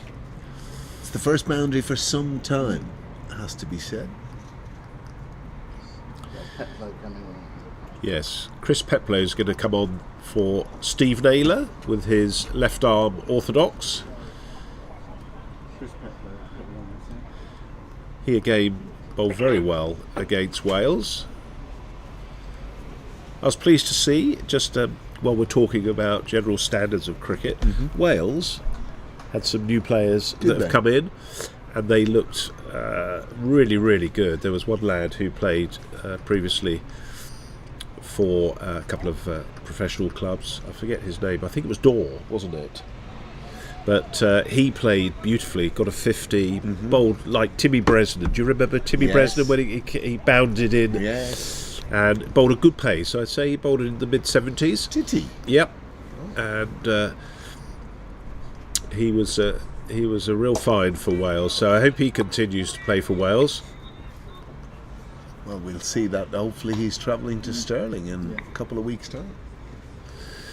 First ball there from Peplow, right on the money. He's just pushing, looks like James Hamlin back to long off. And that's nicely played off the back foot. Just a single there. Bishop will retrieve that. Obviously you'll know Peps from Middlesex as a cricketer there. And the backbone of Berkshire minor counties cricket for a number of years. That's a big hit. That's a wonderful shot for 6. That is big. Very big. Fantastic shot. Yep, that was a great shot there. No holding back there. I was going to park down there earlier, and I thought that might not be a good move, actually. I'm pleased I moved. So, very good idea. Down by the score box there. That must be a good 75 to 80 yards he's hit that. So nice release of pressure there, as you'll see on the screens in the replay. This is what I think Ireland have got to do. They've got to take it to the England bowlers. What a return from Peplow that was. classic left armer's ball, wasn't it? Dipped and turned past the outside edge. There he's gone again. There is a fielder down there. Sean Park, very trusty pair of hands. I think you're absolutely right, by the way. I think the only way really Ireland, if you just hang around then you're just going to get one with your name on them. I think you've got to try and take the game to England a bit.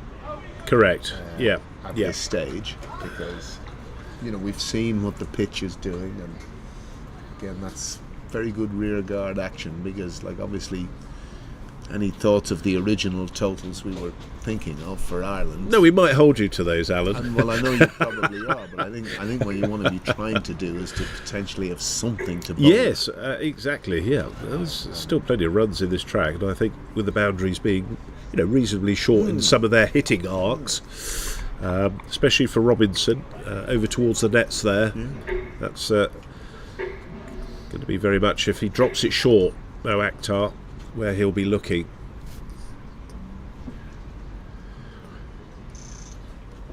There we go. There's no man down there, and that is definitely 6 runs. So that's a fine shot there from Robinson, who's really taking it to England now. There could be a bit of new balls, please, there. That's gone straight into the hedge. Let's move the score on very quickly to 98 for 7. That was a wonderful shot. He was just waiting for it in his arc. Looks as though we're going to have a little bit of time to find the ball that's gone behind the sight screen. We're just going to get a few spares. We've got a spare there, so that's been passed to the umpire there.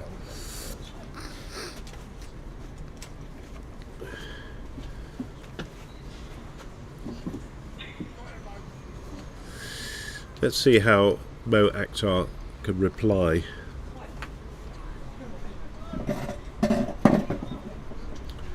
England have just pushed the long off. That's a full toss, and that's been put away. So Robinson's on fire here. That's through the extra cover region for 4 runs. Takes Ireland past the 100 mark. 102 for 7. He's raced to 22. And this is a very good rear guard action from Johnny Thompson, because whatever you're going to try and do, try and get as close to batting the 40 overs as you can. Make Ireland get a total to bowl at. And another full. Oh, that just slightly dipped there. Thought it was going to be full, but good bowling from Akhtar there. Good reply. England have got 4 men in front of the bat on the boundary.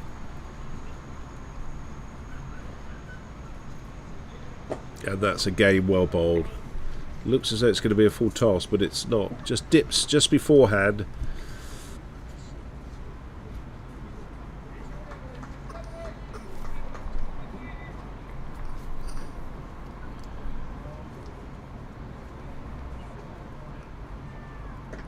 Just cut. It's going to be certainly, if not 1, possibly 2. No, cut off there. So 1 more to the total.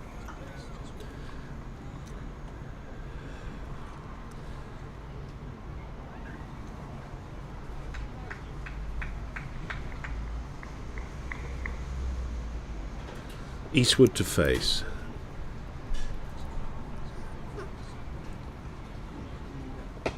Oh, he's gone over the top. That's safe. It's going to fall between the 2 fielders. Should be 2 runs. Peplow is the fielder coming round. And it is 2 runs to the non-striker's end. The ball comes in. That's the end of the over.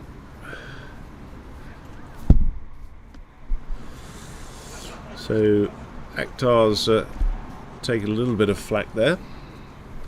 105 for 7 is the score. I think Mo Akhtar's 0 for 20 currently.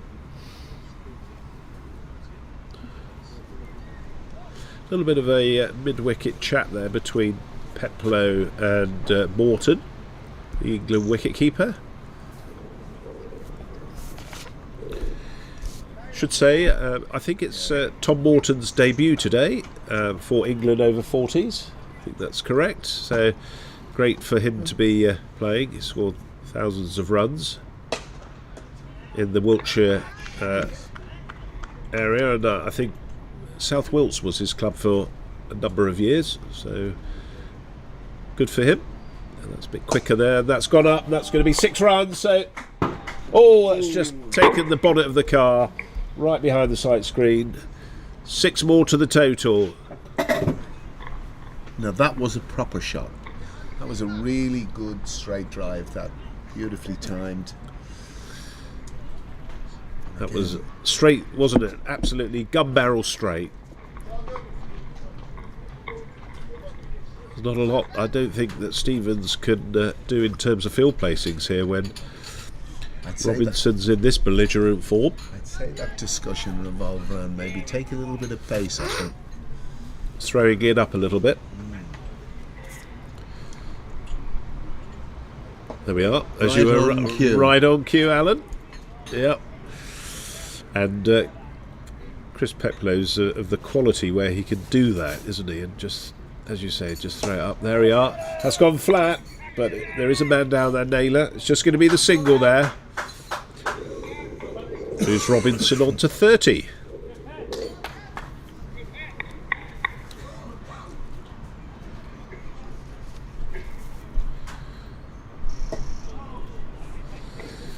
Well, I think maybe as a pair here, I don't know how Eastwood plays his game, but I would imagine that they'll be looking to try and get Robinson on strike as much as possible whilst he's in this frame of mind. Well, that's precisely what he should be doing, but the way he plays would be pretty similar to what Robinson has done. So I don't think there'll be a huge amount of thought goes into that particular process.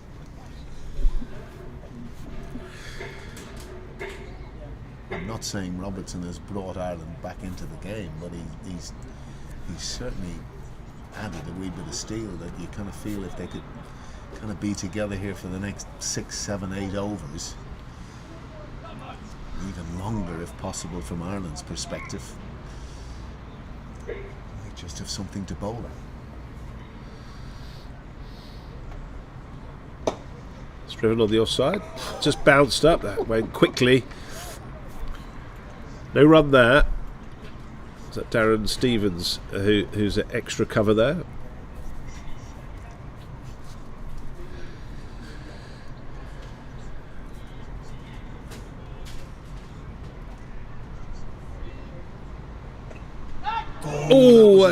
That was a chance. It went quickly to the right of looks to be Naylor, Steve Naylor, as he just gets himself up off the ground. He's got a wry smile on his face, but that's a chance gone down. Could be a big loss for England. Because he actually quite close anticipated there. Where it was going to go. Yes. And that's gone again past the outstretched right hand. That's going to run away for 4. So 1 down and then 1 over the top of him. So 4 more to the total. I don't think he's looking to get Johnny Robinson back on strike, do you? It doesn't look that way. No. I've seen a lot of his career with the bat.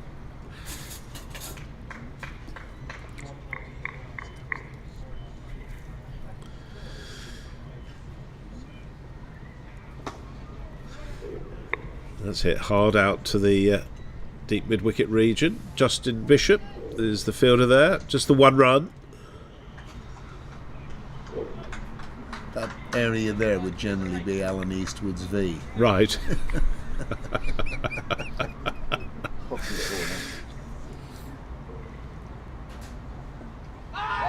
Big shout for LBW there. Umpire Holland just suggesting that's going down the offside on the offside, quite high as well. So survives that appeal. He's on 31. Robinson. Eastwood is on 10. It's a really good partnership by these two. That one has gone over the top and it's been dropped and pushed over for 6. So there's a life there for Robinson, who's got 6 runs there. He didn't, I think, know Sean Parker's the fielder there. We were saying earlier how reliable he is with his hands, but I don't think he knew how close he was to the rope. Tom Lash, I think. Oh, is it Tom? Tom Rash? I saw Darren Stevens. They did a lot of high catching practice down there. Apologies to Sean Park. Maybe that is Tom. It's a long way from me.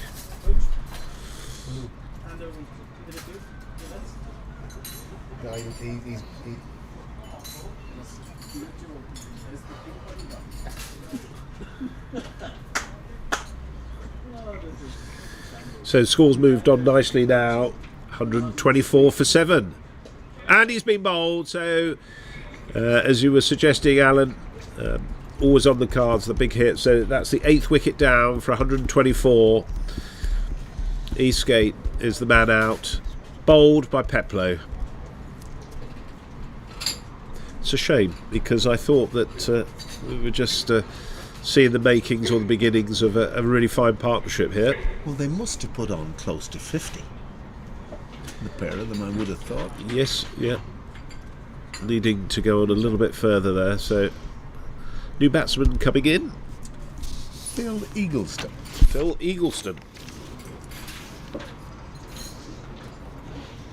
who made his one-day international, I believe, 47 or 36. in 2008. Yeah. Left arm opening bowler is 47 or 36. That Okay. Thank you, Chris. So we've just been informed by Chris, 47 or 36 deliveries. 36 deliveries. Great knock. Robinson's still there on 37 of only 24 deliveries.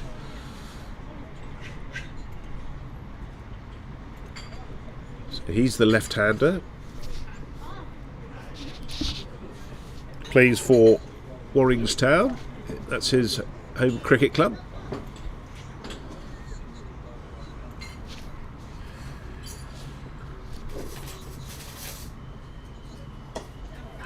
There's a lot of Newbury bats that have gone out there as well. Is there some recycling? There'd be a bit of purloining going on, I'd Okay. say, in the Irish dressing room. Saves on the baggage allowance, does it? Exactly. Well, there's 2 out there in the middle at the moment. So I haven't seen a Newbury for about 20 years, so I'm delighted to see 2. Oh, and it looks as though that nearly went on, but hit the foot of Morton. Very fine bat. So I had one myself. So all that's been nicely left. So end of the over. Very good over from Peplow there. 124 for 8 is the score. And we've still got a good, well, is it 27 gone now? 13 overs remaining. 13 overs, still a long way to go yet. What can Ireland get to is the question. Well, you know the calibre of the batters who are coming in. What would your thoughts be at this stage?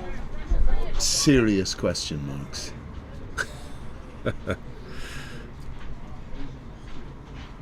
Oh, that kept low a little. Well, a lot rests on the shoulders of Robinson here. He's currently on 37. They have got a long on and a long off for him.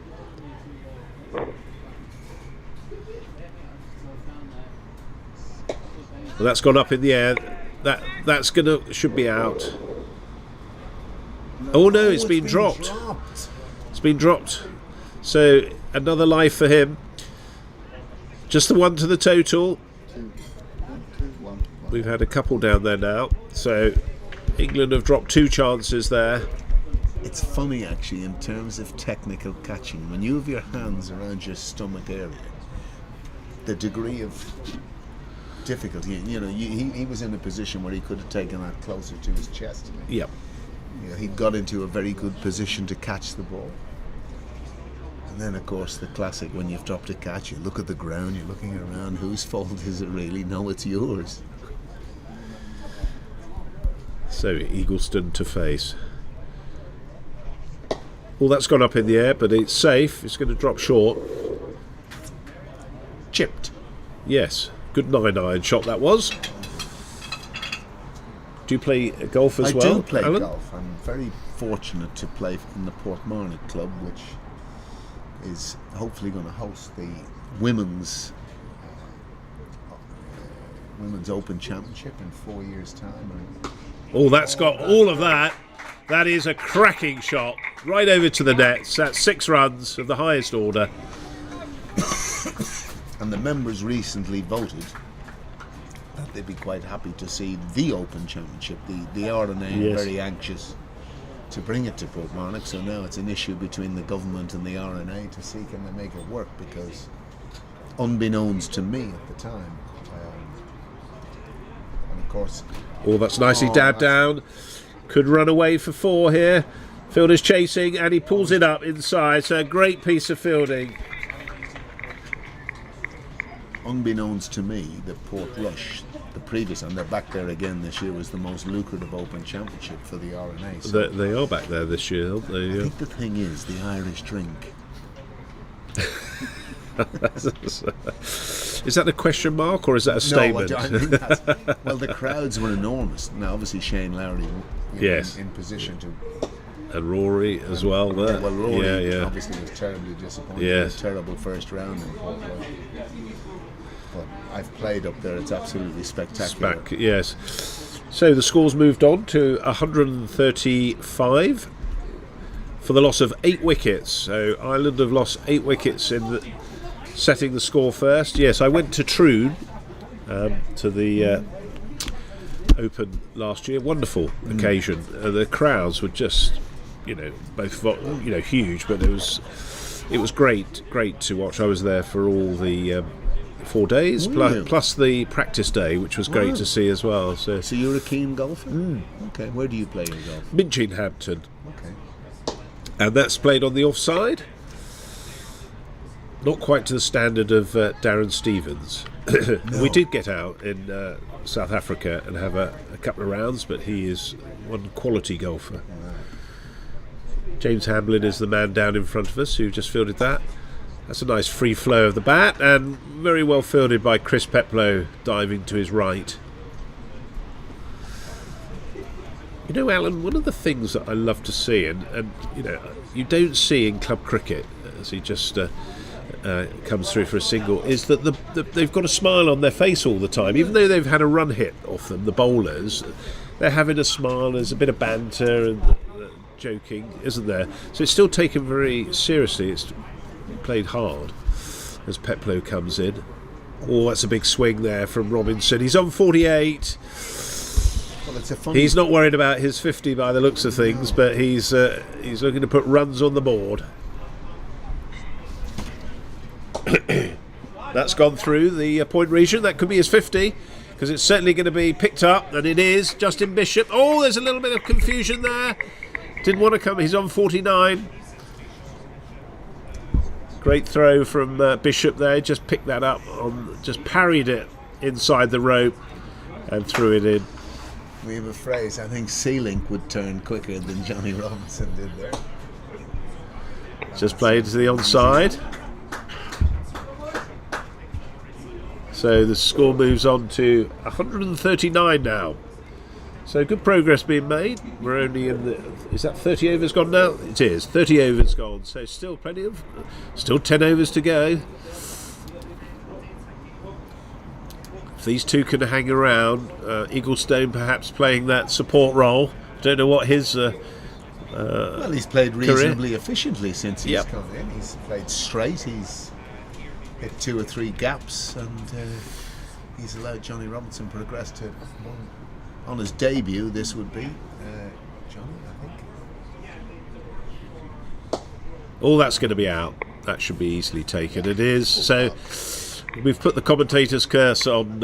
You've done that twice, Eaglestone.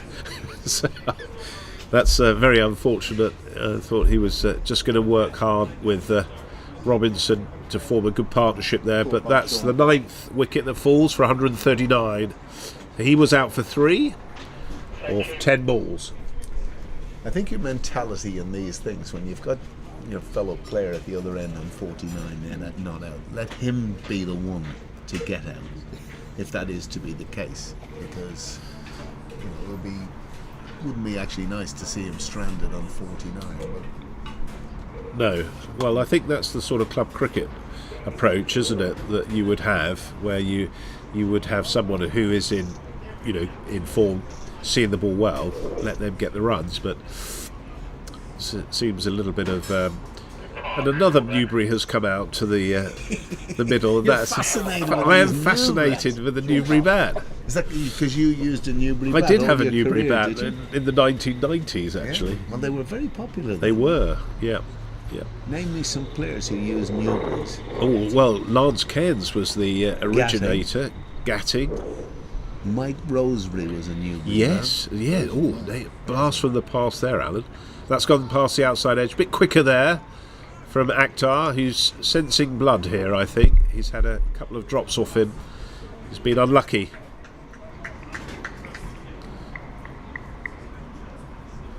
Yes, we'll try and think of a few others there.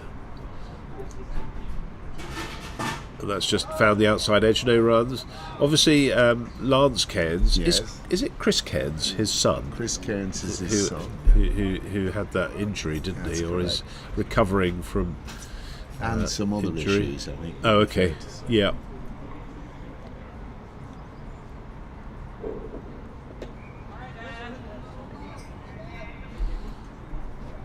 How many balls left?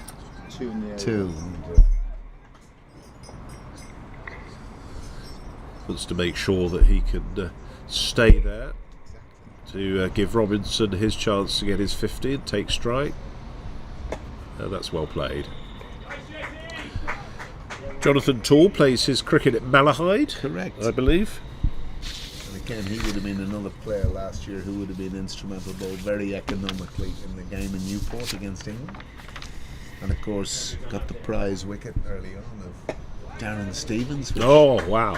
Yes. Help matters. He was certainly very happy to have that one. Excellent. In his satchel. Scalp. Yep. Yeah, absolutely. That's the end of the over. So score is now 139 for 9. England have bowled absolutely superbly here in all departments. Probably not caught as well, but everyone who's bowled has done so very well. Well, they've held some bloody good catches too. Yeah, Heather's been outstanding in the field. Yeah, Sean Heather has been particularly highly rated in that department. That's nicely bowled. That's going to be his 50. So that's a very fine 50 for Johnny Robinson in 33 balls. Very well batted. I kind of wished he hadn't done that off the first ball of the over. Wait for the 5th. Well, the field looks as though it's just coming in a little bit, but yeah, Chris Petplow is just bringing long on into the ring. Now, in terms of Will Porterfield's role at Lancashire as an assistant coach, do you know what that involves? It's driven, saved by again Sean Heather at the short extra cover. I'm not quite sure. The only thing I do know, obviously, they've moved on. Their senior head coach, Dale Benkenstein, has moved on, and Stephen Croft, former player, has kind of come in an interim capacity. But he seems to be, without getting in any sort of detail, pretty well involved. And I think he would be very ambitious around his coaching. Oh, that's good. Good to hear. He was a leader by nature, so... Yes. Robinson to face Petplow. And that's gone up in the air over the slip. So he's having the luck of the Irish today, and that's going to be 2 runs to him.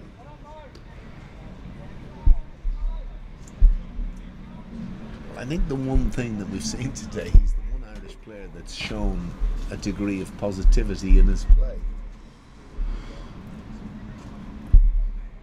Just waiting for the fielder to come back into the ring. That's Mo Akhtar.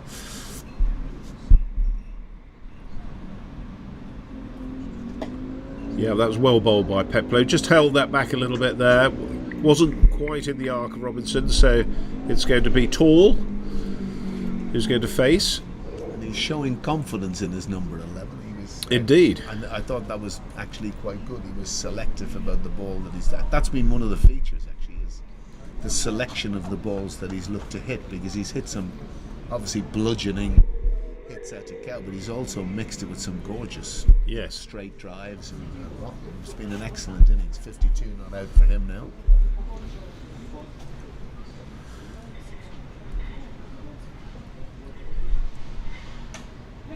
No run there.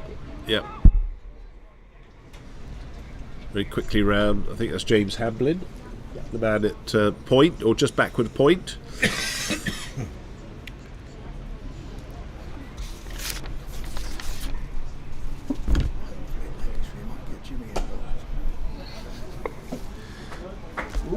Ooh, that go through the hands. So just a single there. The Irish batter's not taking advantage of that. I have no idea. Well, obviously, the man on 52 they want on strike. Yes. That's probably why. Well, Jonathan Tall looks to know what he's doing. He's showing a degree of accomplishment, which is good to see. Yes.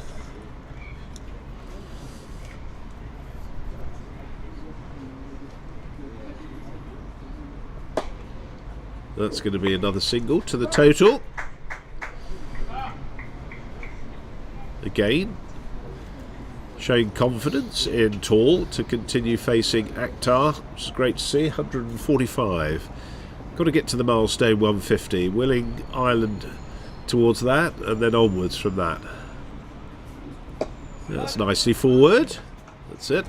Well, the most interesting thing, he's hit most of his sixes to the biggest area of the ground. And realistically, you should be eyeing, your sixes from the other end. It's a much shorter boundary, maybe 50 metres.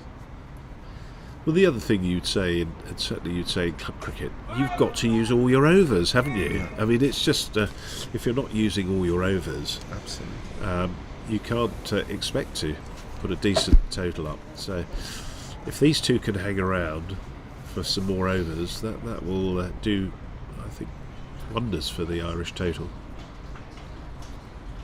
That's good. That's well played by Tall. I'm a bit old school in the context of what's your favourite. Like, obviously T20 and the advent of it has taken off, but I actually find the format quite boring. In terms of the intricacies, there's still great intricacies in 50 over cricket. Very much so, yes. And tactically how you go about things. Yeah, the pace of the game. Well, it ebbs and flows. Yes, whereas very much everything so. in T20 cricket is just butcher it out of the park. It's one paced. Yes. Because, like, let's say this pair were to put on 35 for the last, and you got up to 175, 180. Well, you might have something just to bowl at. Peplow to continue. It's just played on the offside by Robinson. No run there. Nice salute there from Tommy Rash, who's said, I've stopped one. Oh, that's a cracking shot. That looks as though it's out of the ground. Oh, it's just hit the fence. That was a wonderful shot. Came down the track and planted that right over the the long on and beyond. Well, that's another marker. That's an excellent shot. That is a really good shot. Cracking shot. That takes Ireland to 151 for 9. Let's hope he can temper that aggression a little bit. Oh, that's another cracking shot off the offside. James Hamlin's just coming round. Let's get a hand to it. That's 2 runs to the total. Yes, that coming down the wicket, I was thinking. Just trying to emulate what he did previously. Well, what you have to do when you're coming down the wicket like that to hit straight, you've got to give yourself room. You've got to come down inside the ball. That's nicely played. Yep. To give yourself the room, to give yourself the levers to hit it straight. Yeah. A lot of people block themselves off and end up hitting it out to mid-wicket long on. Well adjusted there by Robinson. I think he was looking to hit straight there, but just waited on it. A little bit slower from Peplow there. This is a good contest between these two now. Robinson's on 61. He's been the backbone of the Irish batting here today. Oh, and he's gone to a simple return catch. So Peplow's got the wicket, the last wicket for Ireland. 153 all out in the 34th over. So Chris Petplow did deserve that wicket. He bowled very well. Nice caught and bowled. So that sees the end of Robinson for a very fine 61 as the two batsmen come off. So probably well below par, Alan. I would have thought so, yes. Well, Who knows what? About 220, 200, 210, 220 being par, but Ireland are going to have to take early wickets. Nice round of applause for Robinson there, and Tall coming in. So whilst the England boys, Darren Stevens is just having a little bit of a chat with the England players there. Nice round of applause for him. Thought he played very well, mixed up some creativity there, but with the strong hitting through the ground, deep ground.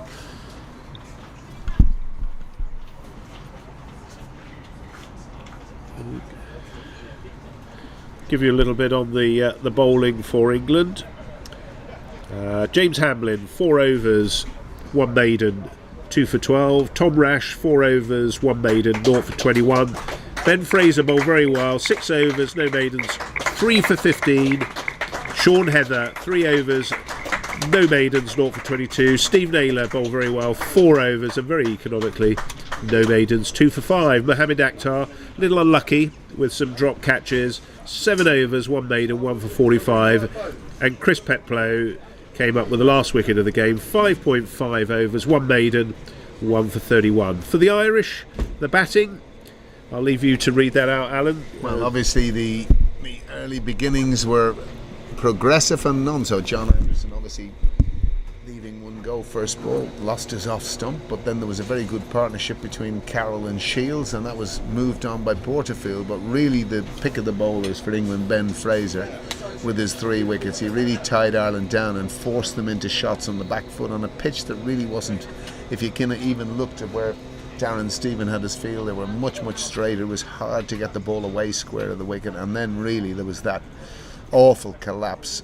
in the middle. Ireland were 72 for 7 at one stage, but Johnny Robinson 61 from 42 deliveries with two I think it's 6 sixes he hit actually, which was extraordinary. A strike rate of 145. So again, Ireland will feel they're well short, but the other side of things is, from the point of view of where they are, if they can get any sort of early momentum to get themselves back in the game, we hopefully will have a contest of some sort of proportions here. But England will be very pleased with where they've got to, there's no doubt about that. They played very well, and their slow bowlers in particular tied Ireland down, and Ireland will feel they're just that little bit short. Okay, that's a smashing summing up there, Alan, and hopefully you'll be back after the break as well. It's been wonderful to have you sitting alongside me.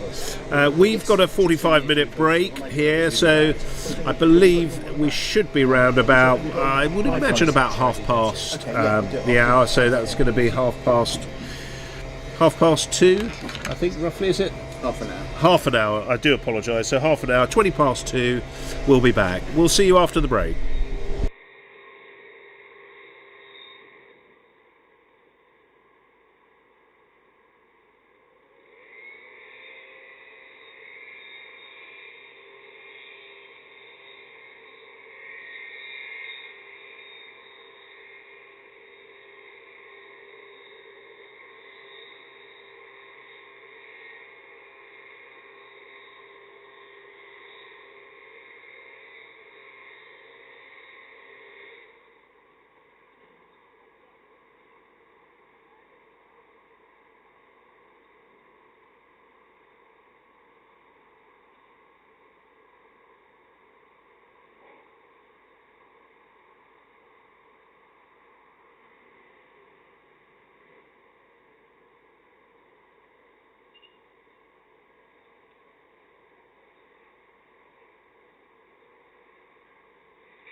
Welcome back. High Wycombe Cricket Club, and it's going to be England batting, and it's going to be Alan Eastwood who's starting the bowling for Ireland.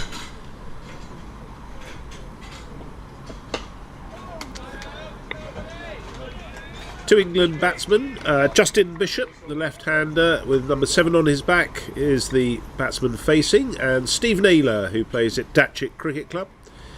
He's at the non-striking end. I'd like to welcome Sean Park, who's joined me. Afternoon, Woody. I may have is that the right word? Maligned you. That's the word I was looking for. On the fielding there. So when a couple of those catches went down, so apologies for that. A little bit shorter there. It's gone through the edge. That might well run away for 4. It's being chased hard. And it has. So it's first runs on the board for England. 4 down through the second slip region. So they are chasing a pretty modest score by Ireland standards. 154 was the score for Ireland in 34 overs. Just the 6 extras, and they were all out. 153, sorry. How did it go out there, Sean? Are you pleased with the performance? Yeah, look, I think the spinners bowled really well. Ben Fraser, Steve Naylor kept it really tight in the middle there, and probably could have bowled a few more overs. That's an LBW shout there. It's just gone down. There should be a leg by. No, it's come off the bat. So 1 to the total for Bishop there. Yeah, you were saying the 2 spinners, they did bowl well, didn't they? Yeah, kept it tight. Yeah, Ben and Steve bowled really well. Obviously, we fielded really well, took some really good catches early on. And then the chap that came in at number 8 chanced his arm a little bit.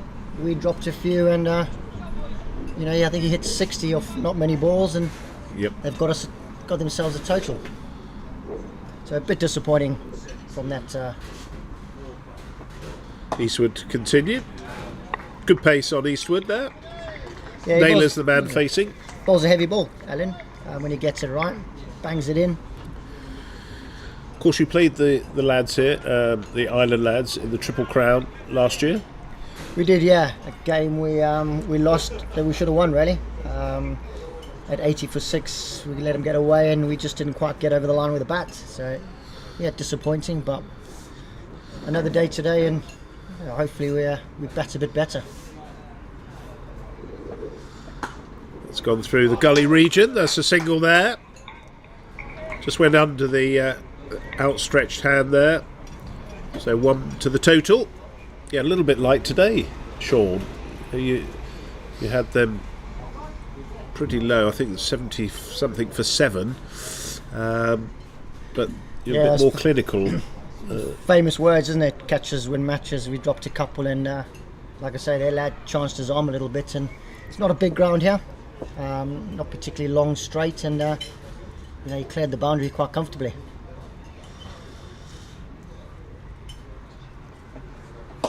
And that's in the air, and it's over the outstretched hand. So that's 4 runs to Bishop.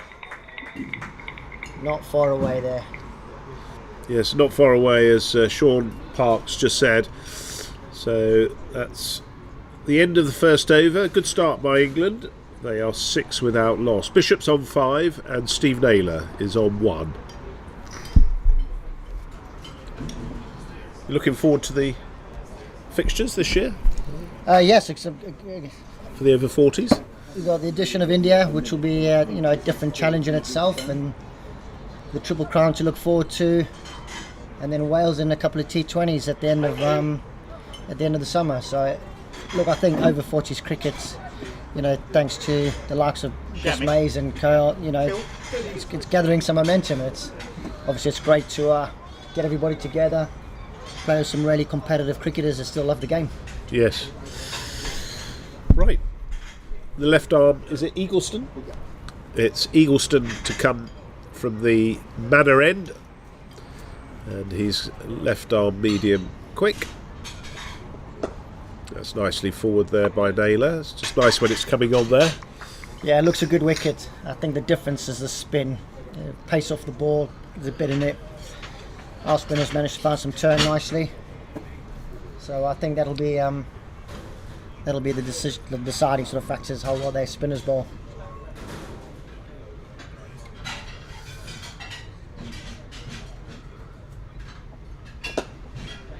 And Steve's been out with an injury for a little while, hasn't he? Is this his first game back, or did he play at the weekend? Do you know? He did play Saturday. Yeah, he played Saturday. I think he bowled 10 overs That's and good. got through it nicely. So yeah, he's obviously pleased to be back, Yeah. fit and raring to go. Such a key part of this squad, and you've obviously a number of players still playing from the World Cup as well, which was a wonderful experience, wasn't it? For all the that's a smashing shot. Great off drive there by Naylor. Yeah, 4 to the total. It's great to have so many of the guys that played in Cape Town still showing an interest and wanting to be involved in playing. A number of them are together for the Triple Crown. It just shows that the boys really, sort of investing some time into over 40 cricket rather than just having a swan song in Cape Town.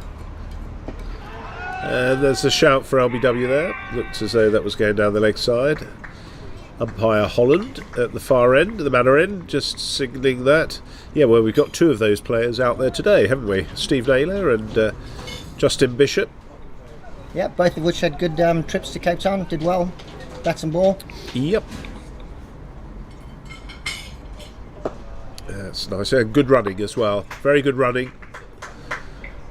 These two probably know each other's game fairly well, although they don't play at the same clubs. Obviously, Bish plays at Bury St Edmunds and Steve Naylor plays at Datchet. And we must give a shout out to your brother, Gary. Yes. Gary. Hope you are well, Gary, working hard while your brother Sean's playing cricket. He'd love to be here. Absolutely. Times are tough when you've got only a certain amount of holidays to take. Some of us are luckier than others. Absolute legend of the game. And there's a shout for LBW, and he's been given out, LBW. So first wicket falls for England, and he's been given out. LBW Bishop is. Score is 15, and that's the loss of the first wicket. So Eagleston strikes and didn't get up, but I think, judging by the body language, he thinks that may have been going down the leg side. But anyway, it doesn't matter. The wicket has been, LBW is what has been given. So 15 for 1 in reply, England.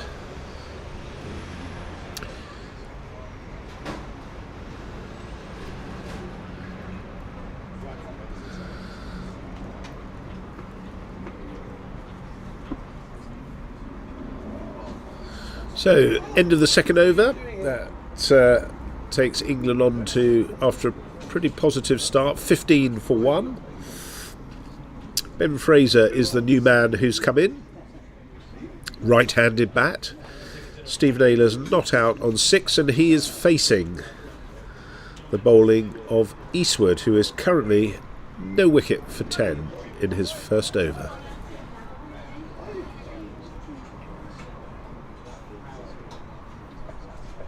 Good pace from Eastwood there, just played nicely onto the onside. It's running away towards the boundary, but it's going to be picked up. So 2 more to the total for England and Naylor. Some good pace and bounce here from Eastwood. Just doing a little bit with the ball, as you can see from the replay there, coming into the batsman.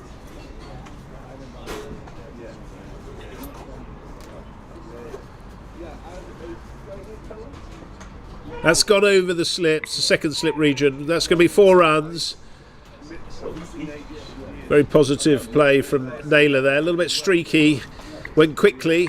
Absolutely no chance that second slip was in the game there, catching that. So 4 more to the total. Scores 21 for 1. England looking to move on quite quickly here on the scoring rate, taking on the bowling.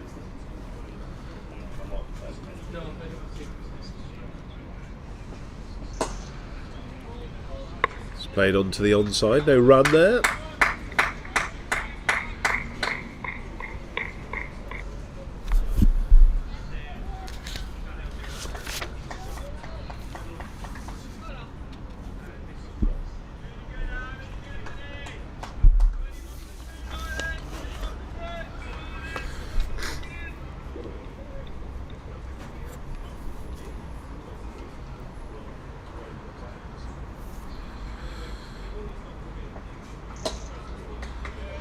That's a nice shot there from Naylor, no run. Ireland have got a reasonably orthodox field here. They've got a wideish fine leg, square leg, just outside, out of screen, mid on, mid off, extra cover, point, 2 slips, third man.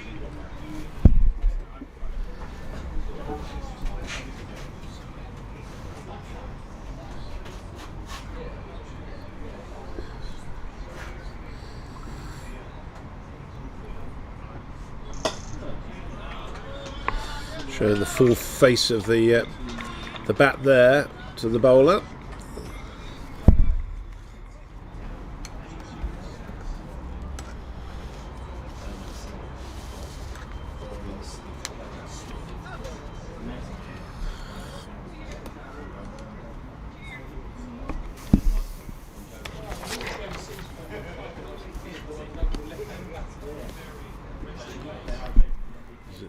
Eastwood comes in past the umpire, and that is the end of the over. 21 for 1 in the third, after 3 overs. Still in the first power play.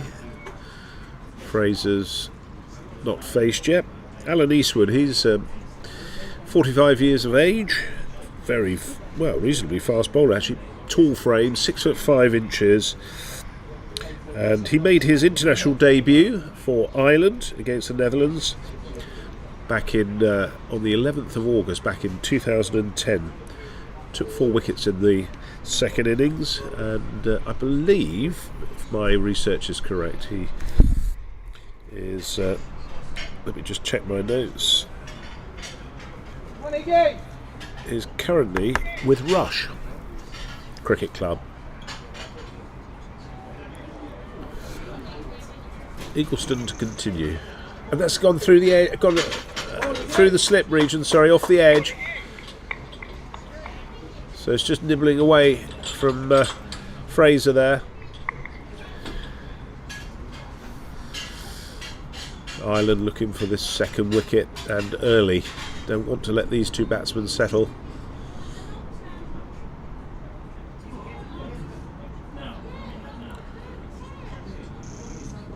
And that's gone past the outside edge, a little bit lower. Not quite got the pace of Eastwood, but a tricky customer, Eagleston, with the ball. He's currently 1 for 6 in his second over. Probably just moving the ball away with the arm, which is the sort of classical left armer's delivery, and then bringing that one in as well.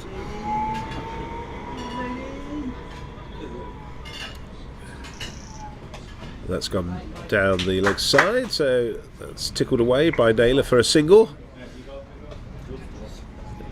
Etisham Ahmed is the fielder who's down at fine leg. Just a single, 1 more to the total.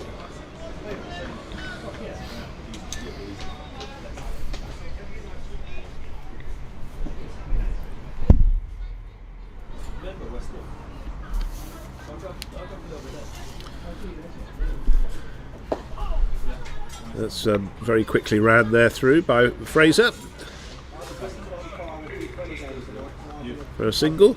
So we've got 2 ex-international bowlers here on display, which is wonderful to see.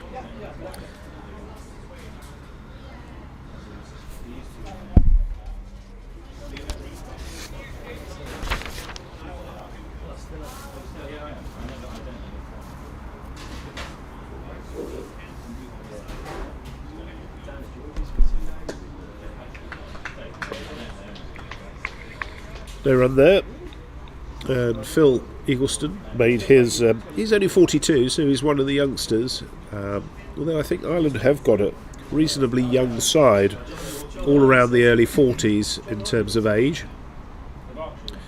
which is great for Irish cricket. That's well played by Naylor. End of the over, and the scores moved on to 24 for 1. Fraser's on 2 and Naylor's on 13.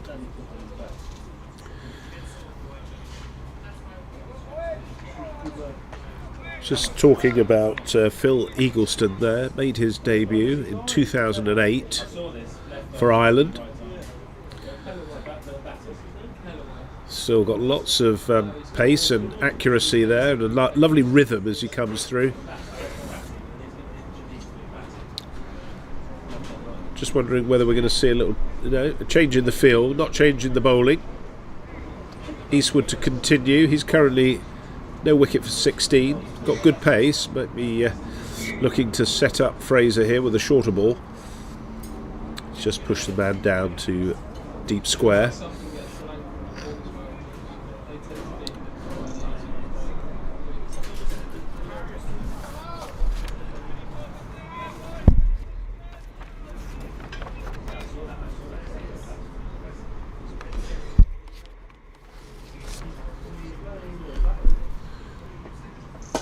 Oh, that's a cracking shot. Straight batted, 6. Right over the sight screen here at the pavilion end. That is an absolutely glorious shot there from Fraser. He's certainly not letting Eastwood settle. That was a really well timed shot. I remember watching Fraser bat in the World Cup in Cape Town, and he also did the same when he batted high up the order. He took on the bowling.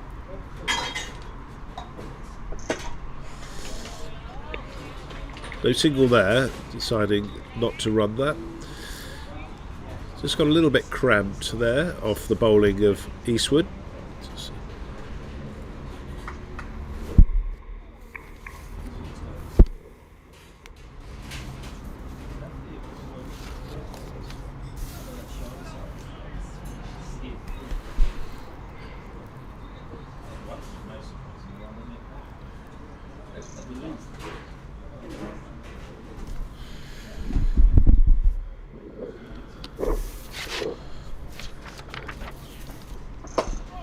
That's a single there.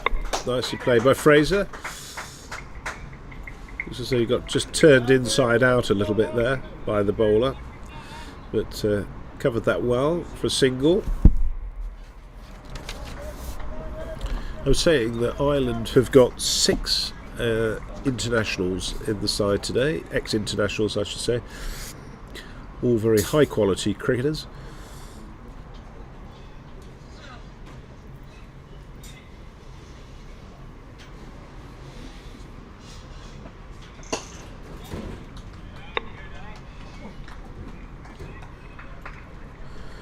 Ireland being captained today by John Anderson.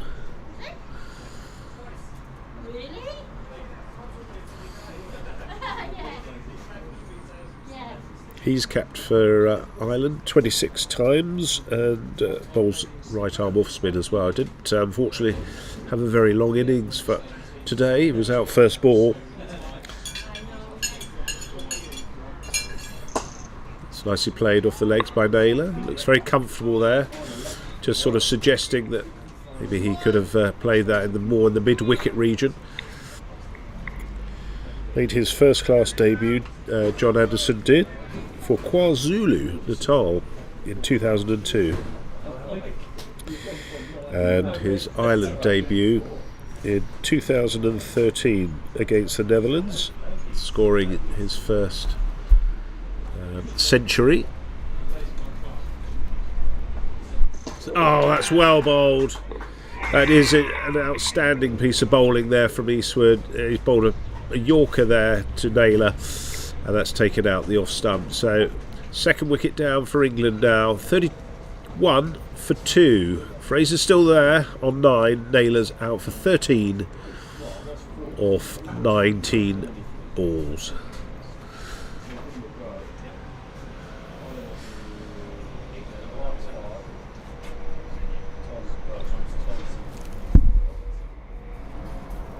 just see that on the replay now. Tall frame, and you'll see how that was unplayable. That was an absolutely wonderful ball. So a little bit of a fight back here from Ireland, as you would expect.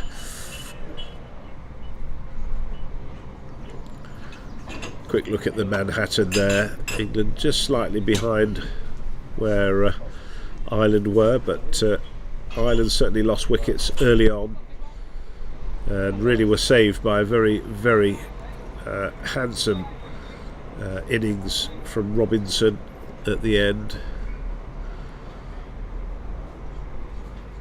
So end of the over, and it's 5 overs gone, 31 for 2. It's Eagleston to bowl to Fraser.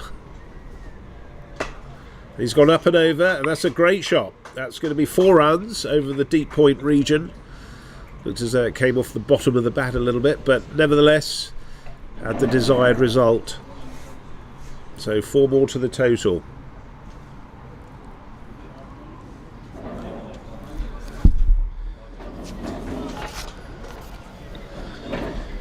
England do bat all the way down, so they won't be too concerned at this stage with the loss of 2 wickets.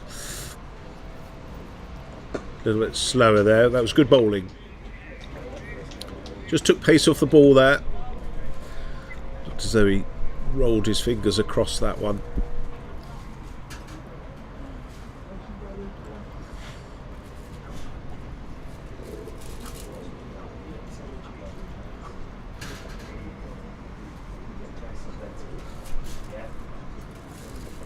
Oh, that's a smashing shot. That's going to go all the way for 6. So that's a great pick up there from Fraser. He's just leant back on that and pulled that for 6 runs. He's looking particularly aggressive. Anything short, he's really onto. No man out there. All the fielders pretty much in the ring for Ireland here at the moment, except the fine leg and third man, who are the two fielders out. Just sitting up nicely there for Fraser. And again, he's pumped that over the deep extra. Might just run for 4, or is it just going to be picked up? No, that's gone. So 4 more to the total there. That was a more classical shot there from Fraser. It wasn't really short and it wasn't really full. He just got it right on the right length, as you can see there.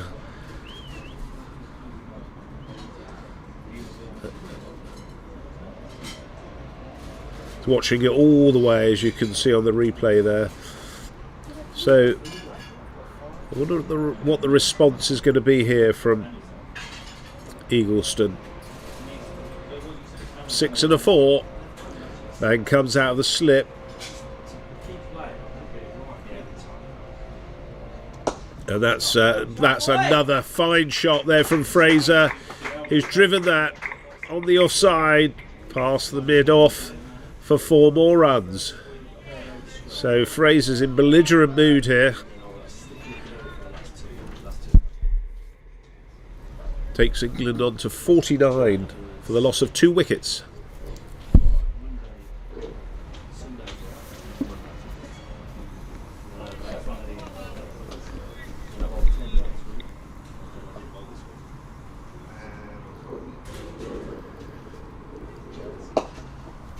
And again, it's got past the diving man at mid-on. That's going to bring up England's 50 and another 4 for Ben Fraser. So he looks as though he's loving being out in the middle there. That might be the end of Eagleston. He's gone for 1-4-30, I think, in his 3 overs so far. As I welcome back Alan. Nice to see you again. Your take on the proceedings so far? Take on the proceedings at the end of the last over when 2 wickets were down. I thought, interesting. I kind of thought if Ireland could nip 4 out for 60, I think they'd be getting a wee bit excited. Yes. But that last over was punishing. It was just taking away from Ireland, wasn't it? Just taking it away, but still continuing with the medium quick bowling. Well, Alan Eastwood has bowled well, and what you will get from Alan Eastwood is 110%. Yeah, he certainly looks as though he's got a big heart, and he's putting it all in. Oh, that's a quick single there. Very quickly through. So, and nicely backed up there. So Walker's off the mark with his first ball.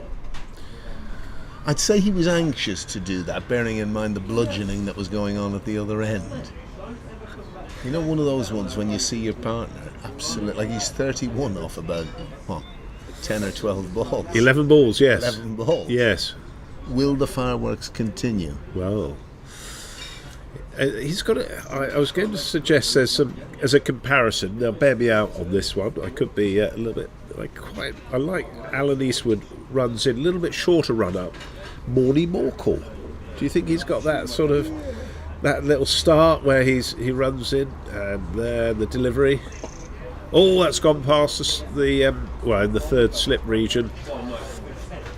Obviously, a little bit less pace, but he's got that tall. Uses all his height, doesn't he, at the crease? Certainly does. And a man who's full of enthusiasm, both on and off the field, in terms of the game of cricket.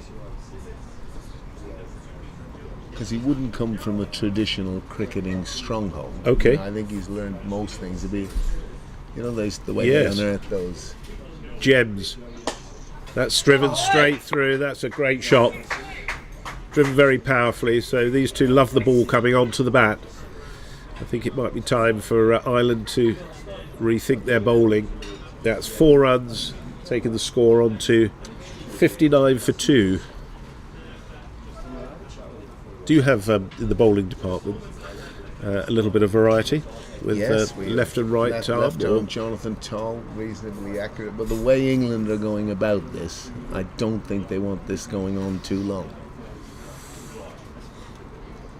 And to be honest with you, when you're chasing a low total, it's the best way to go about it. Yes. Do you think that was Darren Stevens' plan? If you were in his shoes, would you be saying let's go hard after the bowling and see where we are? If we lose a couple of wickets, so be it. But we're not holding back these two. I think the other side of things is, and it was interesting because Ireland winning the toss and choosing to field was a little bit strange.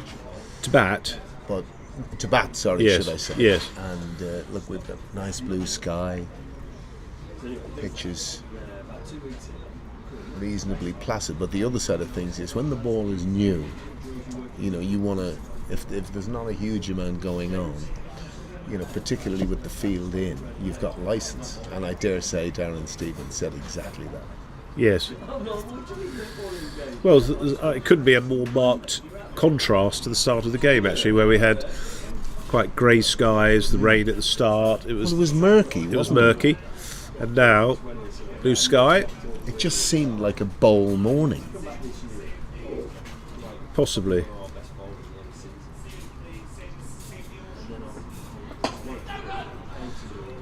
Nicely forward there by Walker.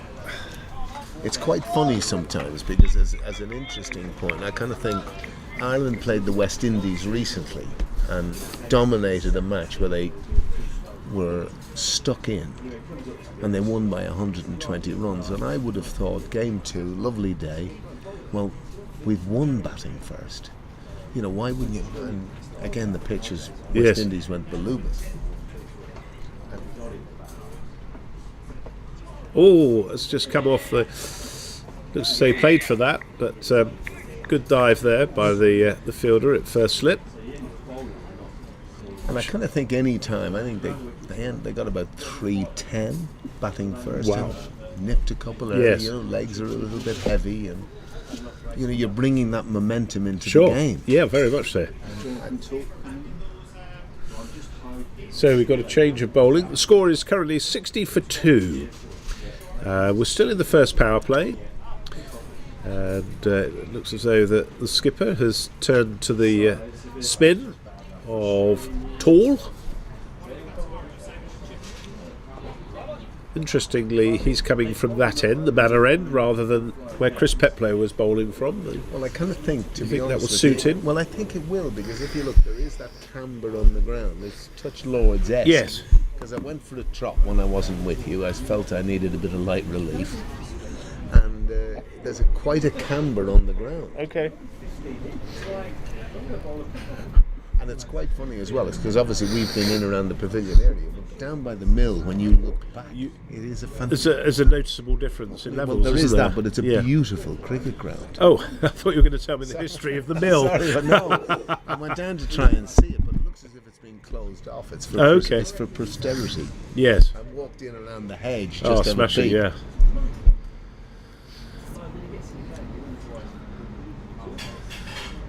So maybe you could just... Now, it's interesting here as well. Ireland have got their sweeper on the boundary. Yes. A lot squarer. Don't they? Yes. Now, our viewers aren't going to see that, but it's just something we pick up. So Whereas you were saying at the start, your observations, Alan, were that England was a bit straighter on that. And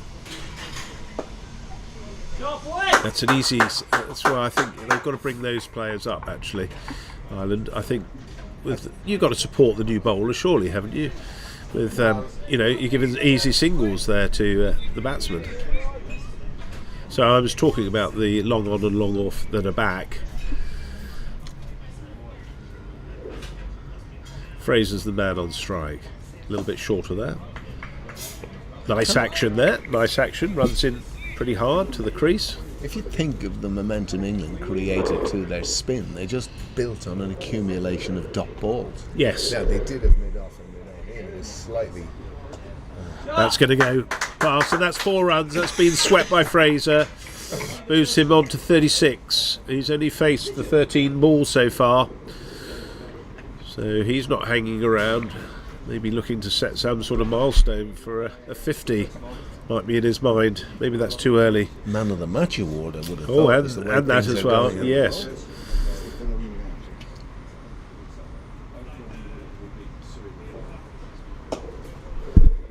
That's gone out to the offside. It's well saved by the fielder down there. 2 runs.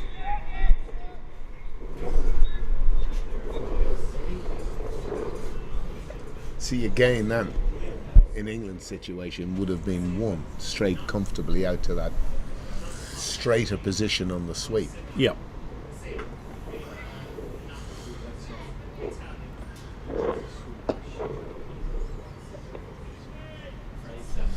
A little bit more pitched up, that one.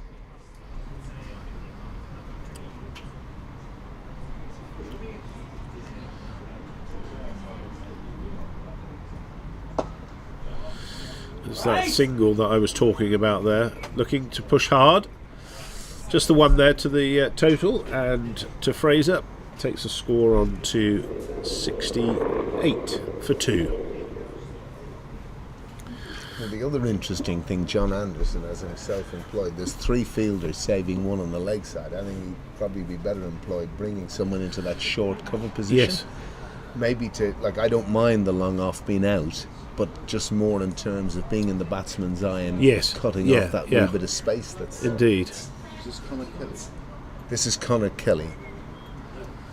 So change of bowling from the pavilion end. It's going to be Connor Kelly.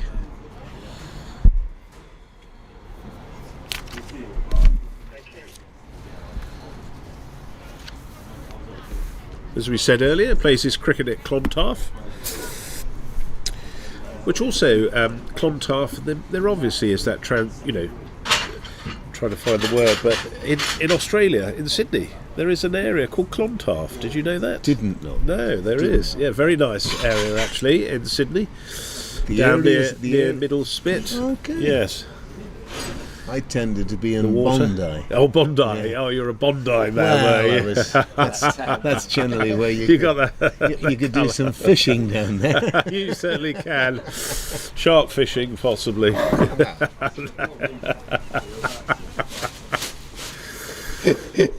dear. It's always nice to have a giggle on camera. Oh, definitely. Kelly too. And that's gone for 4. Streaky runs there from Fraser.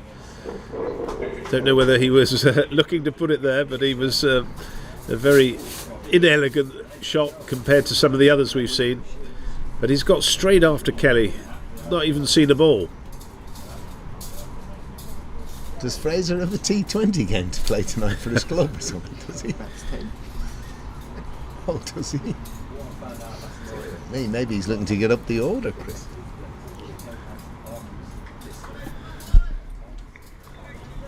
It's actually nice to see a batter with, he's very orthodox. Back down, picks up late. Watch. So many players are up here now. In that sort of baseball style. Yeah, baseball style, yeah. See the way he's just back down. How was it when you were playing? What was your stance? I prefer that sort of stance that Fraser's got. I would have been more Fraser. Yes. Just the last minute, I'd be kind of 1, 2. You always kind of had triggers to get you. Yes. And that's gone up. It should be out. And that's very well held. So Fraser's gone for a very well, a bludgeoned 43. 43. I was struggling with John Anderson. Caught by John Anderson, the skipper, off 20 balls, was it? 20. John Anderson, Sean Park, and batter. Yeah. That's going to bring to the wicket Sean Park. So, be a nice round of applause for Ben Fraser, who bowled very well and batted very well, but very well caught by John Anderson. It wasn't quite on the boundary, it's probably 10-15 in from the boundary at the long off region. Well, he made it look easy, to be fair, because he got into a very good position with his hands high, Australian type style above your head. Very solid base there, wasn't there? Yeah. Okay, 3 wickets down for England, who are looking to get on with it very quickly here. Target is 154. Run rate is somewhat irrelevant. But only 8.3 overs gone so far. In the second power play. Well, if England keep playing this way, it's actually, in a sense, suits Ireland in terms of potentially wicket taking. Yeah. Because as you say, like knocking it around quietly. Yeah. I sense they're just not going to do that. No, it seems not to be the way. I think there's revenge in the air. Oh, that's gone down the leg side. That's going to be 4.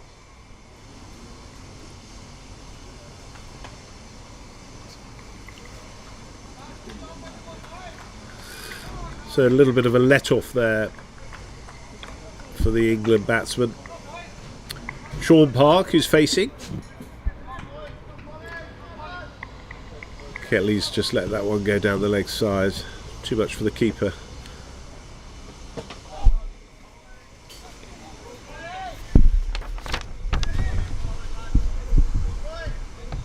He's one of these bowlers, kind of Kelly, where the keeper's up, he gets a little bit of in swing, and again, John Anderson, he hasn't actually, he's got that gap covered a wee bit, but he wants to force people to play on the offside. Oh no. A little bit shorter there. Cut for no run.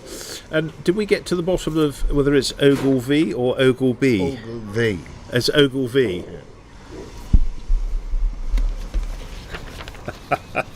Yeah. He's keeping, isn't he? Yes. That's nicely forward there from Sean Park. Right. Well, an eventful over there. 77 for 3 now. Park's currently not out on 0, and Walker is 7 not out. Nick's also, I think it's Nick Walker, isn't it? Who used to play for Derbyshire, actually, where Sean Park's brother played for Derbyshire. Yes. Gary Park, who also came to the World Cup in 2024 with England, played very well. How many matches did you play in that competition in total? 9. Seems an awful lot of matches. It is a lot of cricket in a very short period of time. With a squad of how many? And maximum 16, wasn't it? I think in the over 50s you can take 18. Yeah. Did anyone play all 9? I don't know the answer to that one. That's well played by Nick. Should be just a single, but yeah, they're coming back for the second, so that's good running from Nick Walker there. Well done. Good running. I was going to say that Nick Walker and Ben Fraser, before Ben Fraser was out, I'm sure they've played together at Hertfordshire. Yes. Haven't they? So they knew each other's game pretty well. But he's very quick between the wickets as well. That's very strongly hit on the offside. That should go for 4 runs, and it does. So just a little bit short there from Tall. Do you like that? Short from Tall? Short from Tall, very good. I think the skipper could do with someone extra on the offside here, because he bowls quite slowly. Yeah, and they need to get that sweep. Yeah, this is just getting that realignment, although they're probably changing the fielders now. You'll be interested in this story, Alan. I know that you know when you're commentating, you're obviously always trying to think of what to say and what's happening, and it's not always an easy gig. It's a single there, quite an easy single actually. I think that's one thing I've noticed. See, England haven't looked for the singles really. They've perhaps looked for the big shots. What I enjoyed, funnily enough, I did quite an amount when Ireland were playing in 2 World Cups of TMS, where you've got to describe to the viewing public, and you end up nattering. Yes. So, and I used to love nattering with Simon Hughes. Oh yes. You know, we'd talk about lots of drivel, really, in many cases, but it was fun. The analyst, he's very good, isn't he? And that's nicely played out by Sean Park. I'm sure you've got many good stories. But we were playing, I think it was at St Thomas's College in Mount Lavinia, wasn't it, Chris? I'm looking at Chris because Chris was there with us as well, doing all the wonderful work with the cameras as well. And we had trains going by on the left-hand side of the ground, and we called it the ball to gall. So if it ever went in that direction for a 6. One more to the total there. A little bit of a sweep shot there from Walker.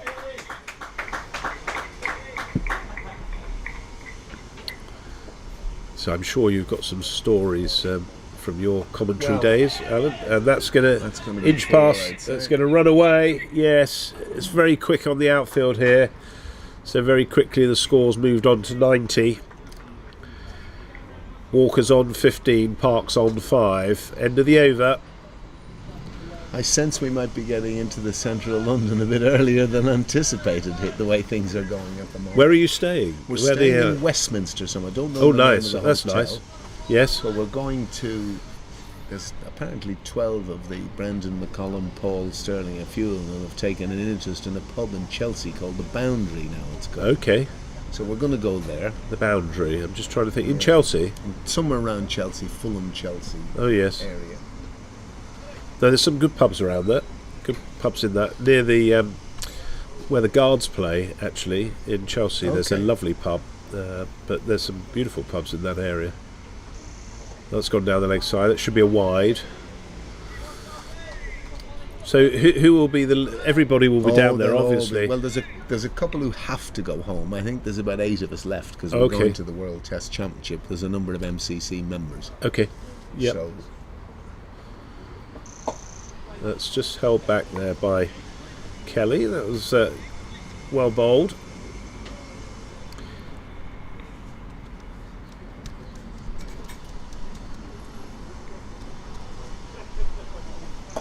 That's the length he needs to be bowling. Just trying to bring forward. There is a long on as well. Just bring him forward, Walker.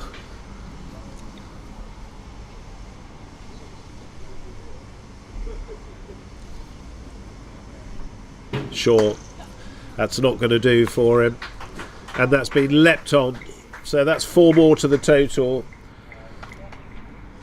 Well, it's the one length he can't bowl. That. And England steaming along here really have really been in the ascendancy from literally ball.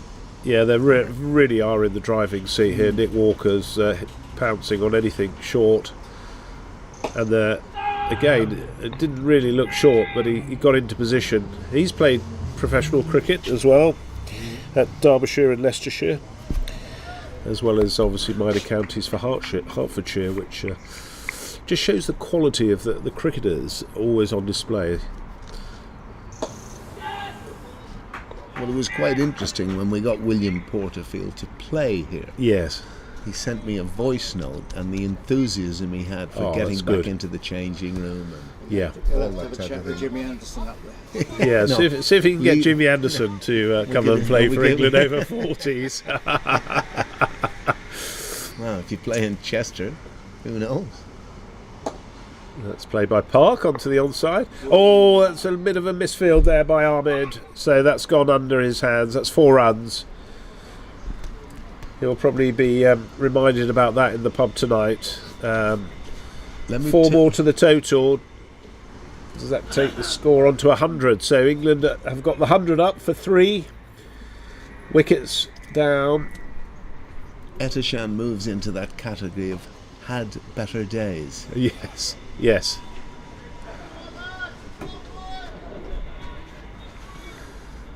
Yes, cricket's a funny game. A great leveller, isn't it?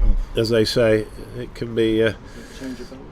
Yeah, it can be all fun one day. You're hitting the ball, get 100, and then you're out first ball Johnny the next Robertson day. is man of the moment. Whether he can wield some magic after his 60-odd runs in the Beautiful first innings. Yeah, he did bat well. Will there be a little jug for that, do you think, from him I tonight? think so. I think he'll certainly. Do you do be jugs well of Guinness or just no? You can't do jugs of Guinness. It's very difficult to do Guinness anywhere but Ireland. Although, did you know it's the highest-selling lager in the UK now? Guinness. Lager? Oh, You sorry, call it a lager? no, highest-selling beer. Excuse me. Well, I actually have been drinking, because I've been driving a lot recently, no alcohol Guinness. Yeah, the and 0-0. it is wonderful. Yeah, 0-0. Yeah. Other products can be bought online or in pubs. That's well old. Good length, that. Yeah, no, it's a really nice drink. Although after 3, you do get a little bit bloated. You've had enough. Whereas after 3 of the proper Guinnesses, you you just just keep get going.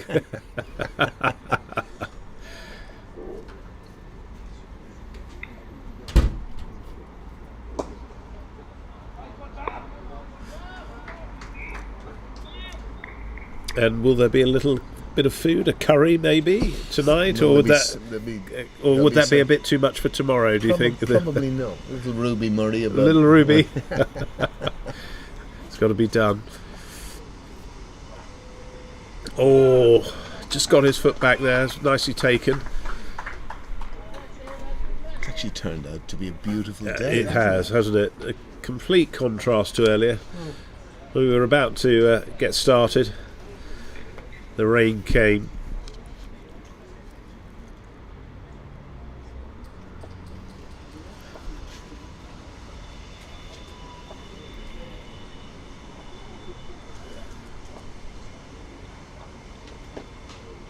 They run there, and this is it starting on Thursday. The World Test No, Championship. tomorrow. It's tomorrow.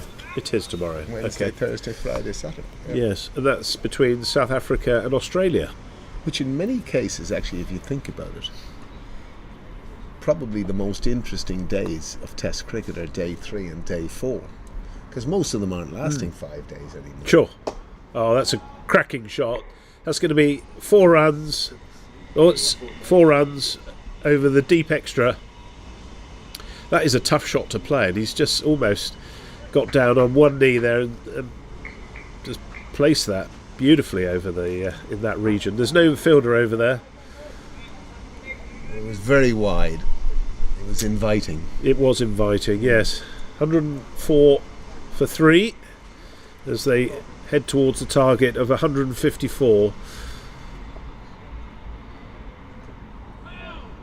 A little bit fuller there from Robinson, but no purchase off the bat, so the end of the over. So what have we got here as a target required? 154 is the target. Bang on 50 runs. Yes, 50 to win. I was thinking back, actually, you were asking about stories when you're on commentary, and obviously when England played Ireland in Bangalore at the World Cup. Oh yes, yes. Bangalore as it's known. Yeah, Bangalore. And all the teams were staying in the same hotel. And of course it got very close towards the end. We were chasing 329, and with 7 wickets down, boycotts in the box. My granny would get these. I'm going to say, you haven't seen my granny bat. And fortunately, Mike Yardy served up this lovely, juicy full toss. Trent Johnson hit it. I said, I think we'll get 14 off 17. I said. And I always remember Bumble, because at halfway, he says, Alan won't get 150, he says. And I had to go up that night and remind him. And the other interesting thing, because it was a day-night game, and very foolishly, the locals in Bangalore decided to have a happy hour for the Irish. They were coming from everywhere. And they had this issue that no drink after 11 o'clock, and of course the match finished 10:30. So a fair bit of bribery had to go on. But to all their credit, Andrew Strauss, who would have played with Ed Joyce, Yes. Paul Collingwood and Mac Pryor, came down, and That's it was good. carnage in the hotel. Was it not Trent Johnson? Who was the bowler who bowled for? Was it for Ireland? Yes, he Trent was in Johnson. Australia, wasn't he? Yeah. Yes. Now there's a little bit of a excuse me. There's Parks just nicely placed that on the onside, 2 runs. There's a nice little Again, note there. When you're winning, but most of the overseas players that played for Ireland at that time were well ensconced. You know, most Yes. of them had found themselves an Irish wife and Yes. whatnot. Yes. But latterly, since we've had Test match cricket, there's recently been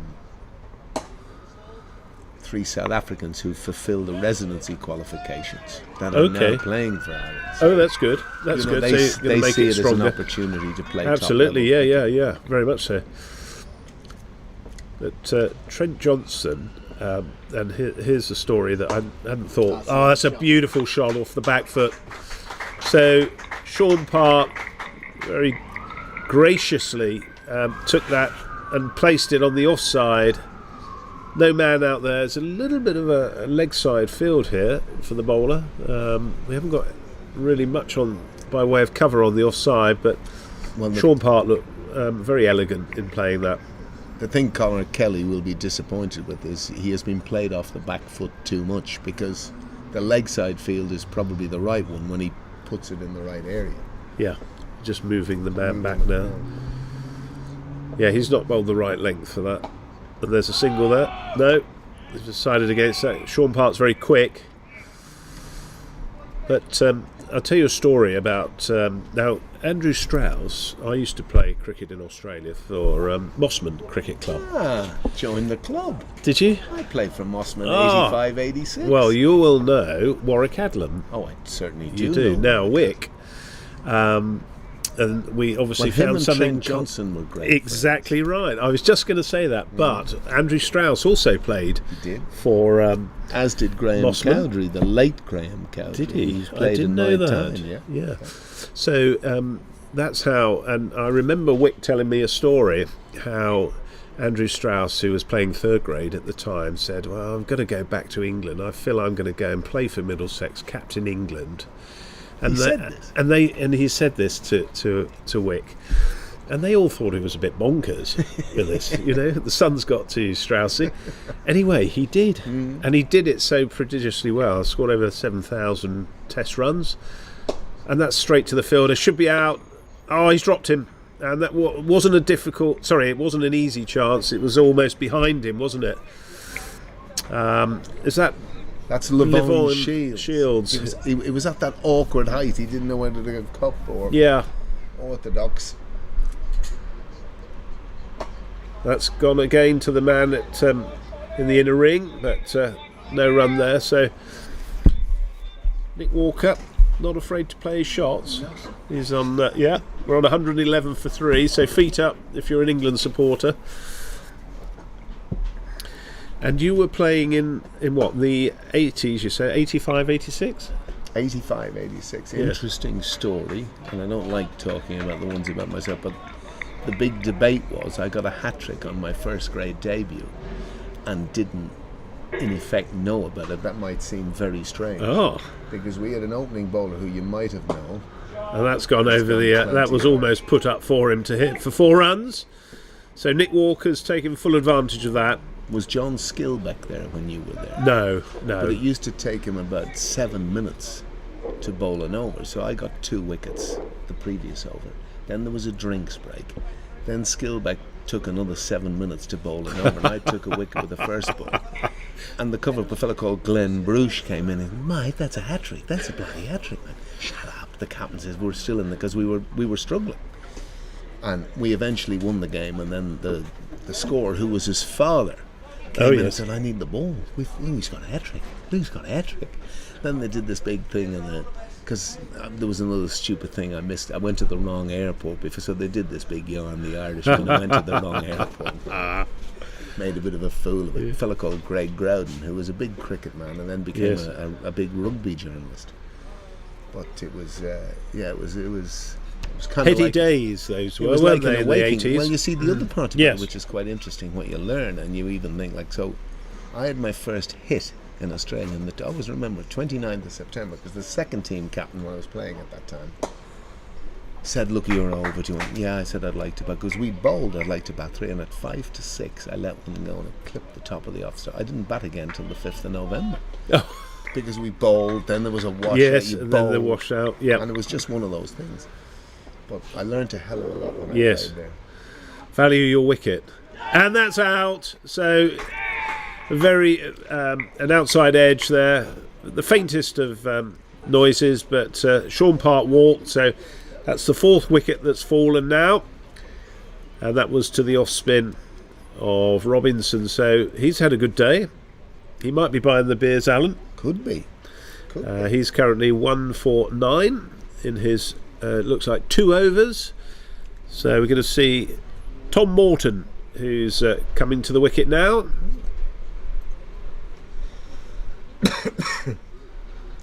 That was one of the things the Scottish lads did to me on not by design, I hope. They were started, so as obviously on a commentary perspective, you don't get to know the players unless you see them regularly, and so you rely on the numbers on the shirts. Sure. So they were coming swapped, out. What they were doing was they were putting the pullovers, the long sleeves, over their short sleeves with no names on them, just the numbers. So they were coming out, and I was thinking, this is definitely not him. So they were playing a few games, but they had a lovely time, Scotland over 50s at Lansdowne. I know they came... Lansdowne in Bristol? In Somerset, yes. Somerset, yes, that's right. I played there too. Did you? Lovely ground. Beautiful ground. Yep, and new bowler? Shami Etashan Ahmed. Yes. New batsman as well, Tom Morton, making his debut for England over 40s. Very talented cricketer, Tom. Played a lot of minor counties for Wiltshire. Scored many thousand runs for them. And his club as well. For many years was South Wilts. I don't know if he's recently moved, but... I couldn't understand often with minor counties cricket. So they played 2-day, 2 innings. Which... Was there any ever consumption to actually play 3-day cricket within the minor counties? Or was it just to do with work and maybe it's time off work, really, things? Alan? YMCA are looking at pioneering 2-day cricket now. Okay, that's it. You heard it here first. Oh, right, okay. Yeah, interesting. That is a beautiful shot off the legs. It's not going to go for 4. It's going to be picked up. Are you sure? Diving. Yes, great stop there. Is that Eagleston? The left-hander. That is Phil Eagleston. Yeah, wonderful piece of running there. Still looks very fit, doesn't he, Phil? Phil is. He got a bit of tap though early on. Yes, our friend Fraser. Yeah.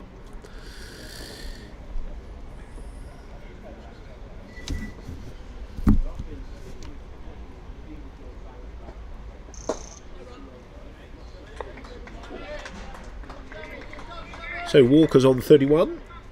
He's played very well for those. Only 28 balls so far. Tom Morton yet to get off strike, but it hasn't faced.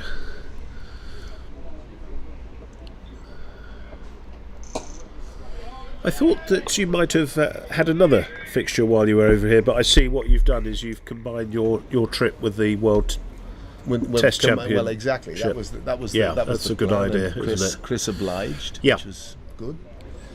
And obviously, then we've got the Triple Crown. Of course, yeah. Which is the one, really.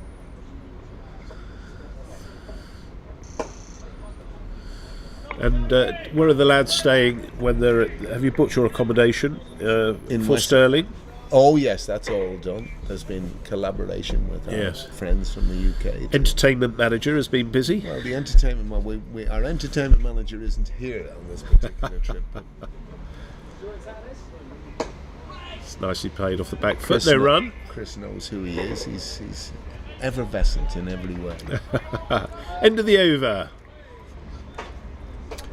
That was a decent over for That looks a little bit more becalmed, the England batsman there. 118 for 4, chasing 154 to win. Still a bit in this game, I fear, for both sides here. A couple of quick wickets could be very interesting. Although England too quickly. Too quickly. Although England do bat all the way down. And Tom Morton, who's going to be on strike now. He'll be a little bit nervous, despite all those runs behind him. He'll be looking to make a good fist of it today for England. That's a chance, I'd say. Just going down the leg side is the call from the umpire. Well, that was a nervous prod forward. Yes. And what I would say to that, you can have all the nets you like in the world, but the minute you take guard in the middle, it's different. Totally different, yes.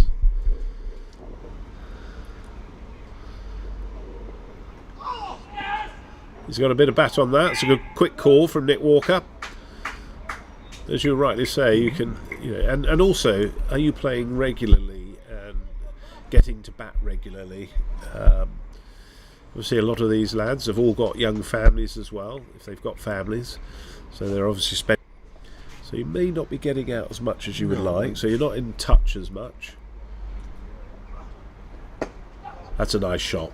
So he's just manoeuvred that ball into the offside there, just for a single. England have done that bit much more successfully than Ireland, been able to manoeuvre the ball wide of the infield. Yeah, agreed.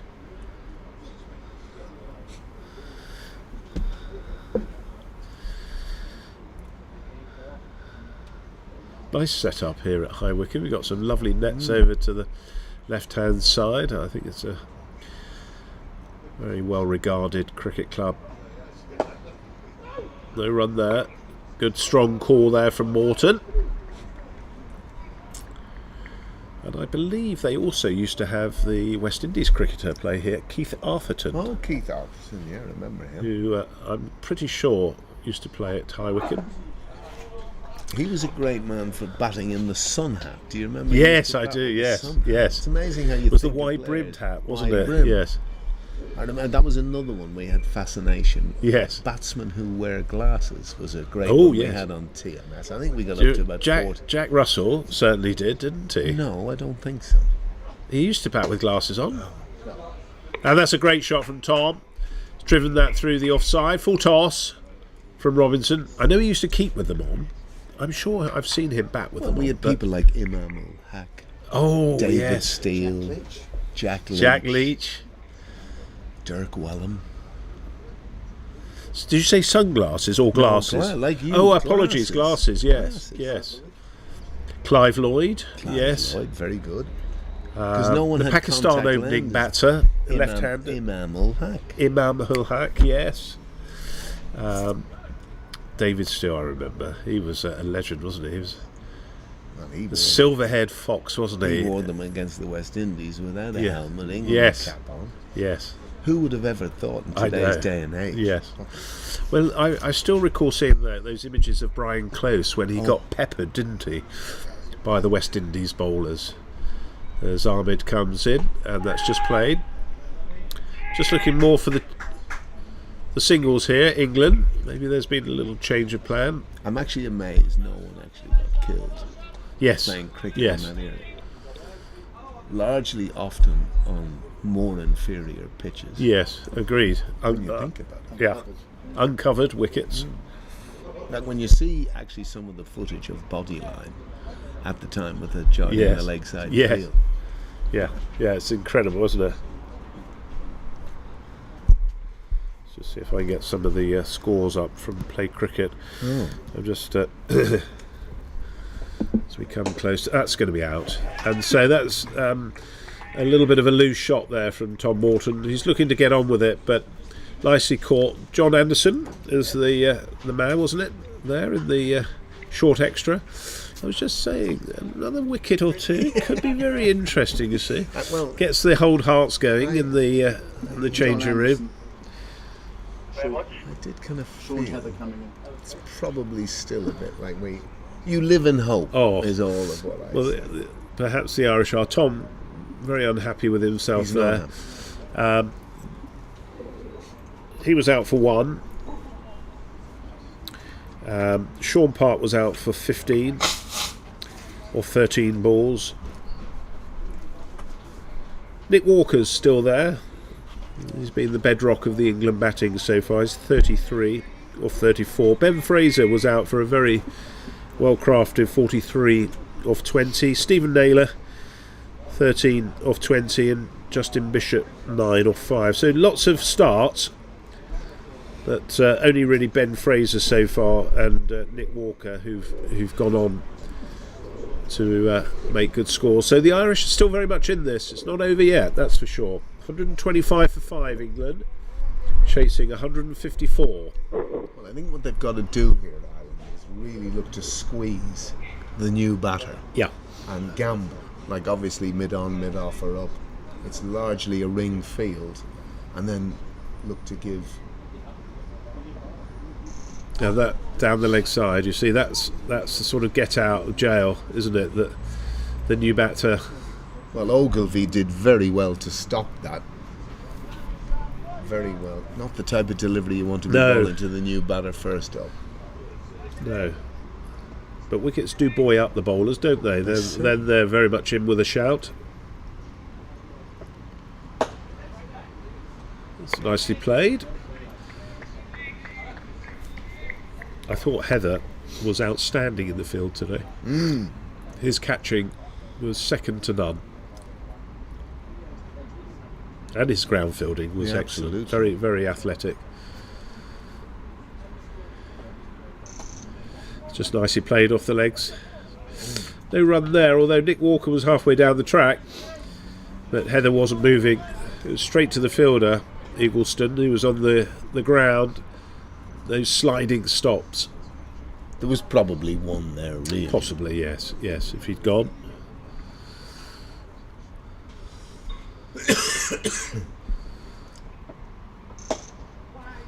It's nicely timed for no run.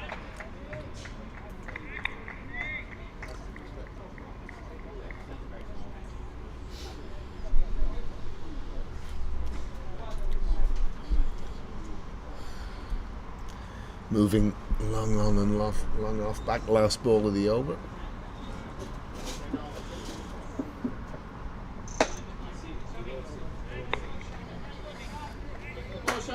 And that's a very good over from Ahmed. He's only had the 3 runs off his 2 overs so far. And Robinson, who's on at the other end, 1 for 15. Conor Kelly had the 1 wicket for 26 off 3. Tall, didn't have much luck. He was 0 for 21 off 2. Phil Eagleston 1 for 30 off 3, and Alan Eastwood 1 for 30 off 4. So still plenty of overs left in the locker. Change of bowler, 11. This is Levon Shields, who bowls leg breaks and has a good googly if he can get it in the right spot. Levon Shields coming in. Hope you don't mind. No, not at all, no. Yeah, Levon Shields. Thank you. Now let's have a quick look at the field. Now that's interesting. We were just talking about trying to keep things tight, and they've pushed the fielders right back. So you've got long on, long off. You've got a deep mid wicket, and you've got deep extra. And there's singles galore here. Well, they obviously want to get the new striker back on strike. You think they'll be looking to Although do they've that? Do they? moved Oh, now, they which brought is them good. in. They've Yeah, brought I was going to say Kelly that's to, better, isn't it? That's a better looking Yeah, field. it looks still that single down the ground.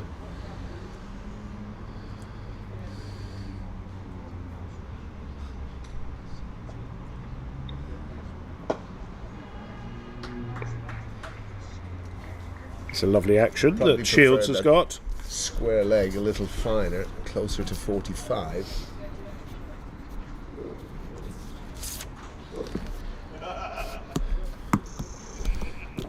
Oh, that's done a little bit. Trying to sweep that through the mid-wicket region. He plays at Phoenix. Plays at doesn't he? Phoenix, Where yeah, you the were, club you I'm were involved with, you're yeah. involved with. Yep. How long have you been, Alan? Just 1 year. Okay. We very sadly lost our club Oh, to. that wasn't the we were part of YMCA, was it? Yes, Oh, okay. very good. Yeah, very good. I was very, Okay. That's going That's to exactly where I you wanted. you were actually spot on there. It's going to be 2 runs there, nicely picked up. But in my own case, my father entered the ground in 1949. I entered the ground in 1970, and my daughter entered the ground in 2003. Wow. Because there's an interesting one. So I would have played against Steve Dean. Oh, that's a big hit. That looks as though that's 6. 6 runs over the sort of cow corner region, and that's a super knock. Lovely pick up there. Looks as though he might have broken his bat as well. So Walker's really doing some damage here for England. 30. That's 41 now, or 38 balls. Sorry, you were saying Generation. Yes. His daughter and my daughter have played against each other. England Oh, versus wow. Ireland. And your daughter plays She cricket. plays for cricket. Yeah, she's captain of the women's team, the Irish women's Oh team. wow. Yeah. Okay. Any coaching by you along the way there? Well, the funny thing about it is when you're on a cricket ground all your life, which they were from the age of Yes. 4 and 2, they just go into the net Yes. and play stumpy, and Yes. it's only when you realise where they are. And you Yeah, go, yeah. It's not actually too bad. We got an old plane going But I overhead met there. Steve for the first time in 30 years in South Africa down at the World Cup, Oh right. Okay. and I just picked him up straight away. He had a bad knee at the time. That's nicely swept. That's going to run away for 4, I think. He's going to struggle to pick that up. That's gone away so quickly. So that's 4 more to the total. He's very much broken the back of things now. Yes, he has. And Any glimmer of hope has probably now is gone. now gone by the wayside. But your field placing was spot on there, Alan. You were just saying that he needs to be a little bit more on the 45, doesn't he? And Absolutely. maybe bring the. You've still got the slip in there. Obviously, well, still we looking need for the that. wicket. Still looking for the wicket here, Ireland. 138 for 5 is the score for England, chasing down 154 to win. And what does your daughter do? She's a bowler? She's a batter. A batter. She opens the batting for Ireland. And she's had much success, has she? She's had a lot. Good, To be fair. good. It's really come on at a pace, hasn't it? Women's cricket at very that much level, and well, at all levels. I think what's also been nice at the other end of the scale is the softball side of cricket for those that don't want to play the hardball, for the older ladies who want to get involved as well. They just love it. Sean Heather, nicely played, head over the ball. I'm probably not going to be politically correct, but I don't really like watching that stuff, to be honest. But I've absolutely, like, in terms of the speed of change and where Yes. the women's game has got to is unbelievable. I think it shows the appeal, if anything, of the game. It can appeal to everyone, can't it? And so one for Heather there, who's just placed that to the leg side, and that was a no ball. So Yeah, that's that wasn't needed. no, not required here at this stage of the game, but a free hit. So Where's this one going to go? Players are looking to have to stay Chris where has they were. pointed to the river. I'll do it reverse it.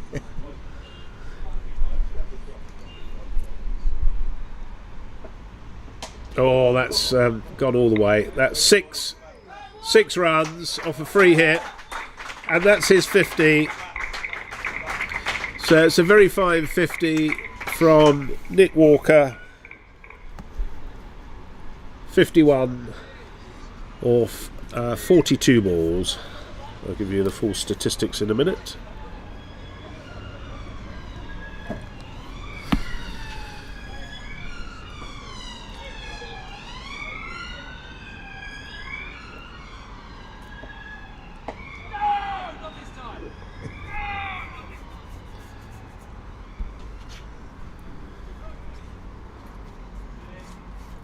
I get the sense he's going to try and finish this with a flourish. Yes, it has that written on it, all over it, really.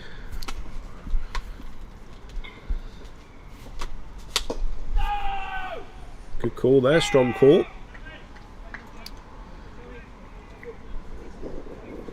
So England 8 runs away from their total. 5 wickets in hand and plenty of overs in hand as well. So it's going to be an early finish to the game today, which is probably a contrast to the other 3 games that they played Ireland. So that's the way cricket goes. Let's try and give you some stats updates for Nick Walker's. If the stats will, 51 off 41 balls, 4 sixes and 2 sixes with a strike rate of 124.39. So very well batted from Nick Walker. Well, Nick and Fraser have really taken the game away from Ireland, haven't they, really, in the sense of how quickly they've gone about things. And, they've really dominated from ball 1 in this particular match. Shields to continue from the Manor House end. We should call it the windmill end, really. We should have the windmill in there. Is that the Manor House and the windmill? Sad part about it is no one can see it. Yes. Well, I'm sure Chris has got the camera up there. We've got 2 cameras here today. He might give us a glimpse. Oh, he's reverse swept that, Heather. For no purchase there. Did he get that in the face? Looks as though he may have done. Yeah. Looks as though he's got that in the face. Everyone seems a little bit concerned. He looks okay though with it all, doesn't he? There's a gaggle of cricketers there. Is that the right word for a number of cricketers? A gaggle? Not a waddle. Not a waddle. No, not a waddle. A gaggle is a much better.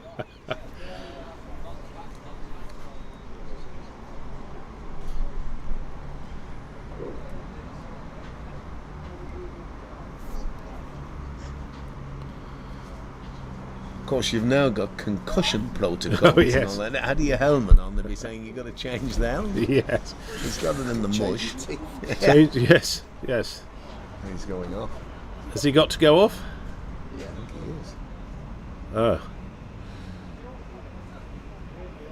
he is.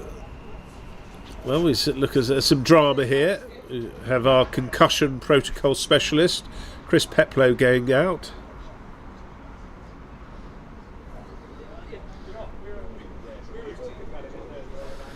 And it's going to be Darren Stevens who's coming to the wicket. He's not wearing a helmet, although I don't think a lot of the cricketers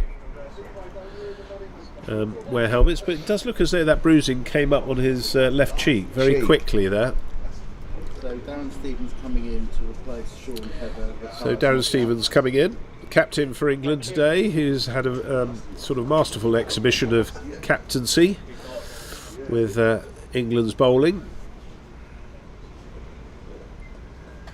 I'd say he's struggled a little bit, Alan, with the bat in England cricket colours. Yes, He's bowled very well, but I think batting wise, there's always a lot of expectation, isn't there? Well, of course, particularly with Pressure. a player of his stature. Yes. Brings so much to the team. Oh my word, that's a cracking way to get off the mark. He's whipped that through the mid-wicket region for 4. And he's certainly not hanging around.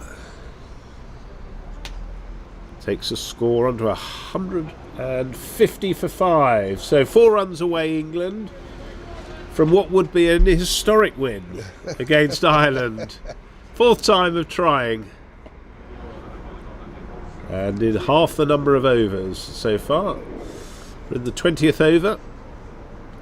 So it certainly bodes well, the Triple Crown. That should be a great... if everyone can stay sober enough. Yeah, exactly. And that's... I thought that was going to finish it, but it's just 1 bounce to the fielder. So there's a single there.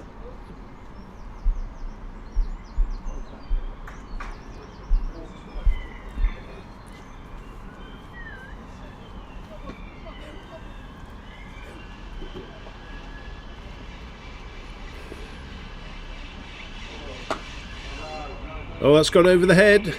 Is it? It's gone up high. Should just be pulled up. I think that's is that Phil Eagleston Phil there? Eagleston down Yes, there. down there. He's been doing the hard work down there. 2 more to the total. 1 to win. 1 to win. The scores are tied.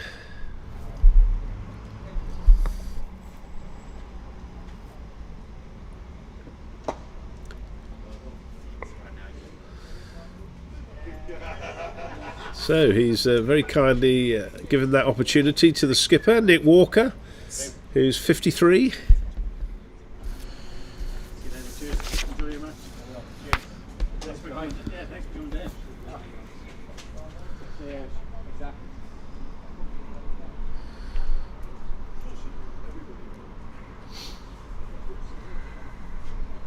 Oh, Sammy.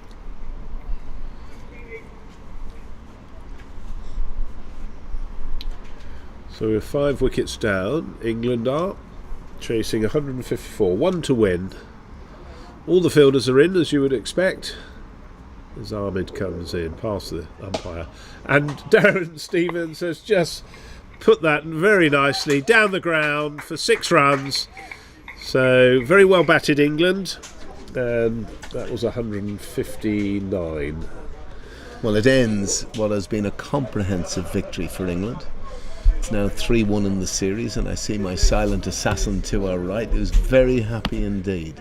And I have to say, Chris, thanks so much for all the work with NV Player, bringing the game to over 2,000 viewers today, which is a great thing, and obviously the continued bond between the two nations and everything that we're trying to do to advance over 40s cricket, and we've had a very good example of that today.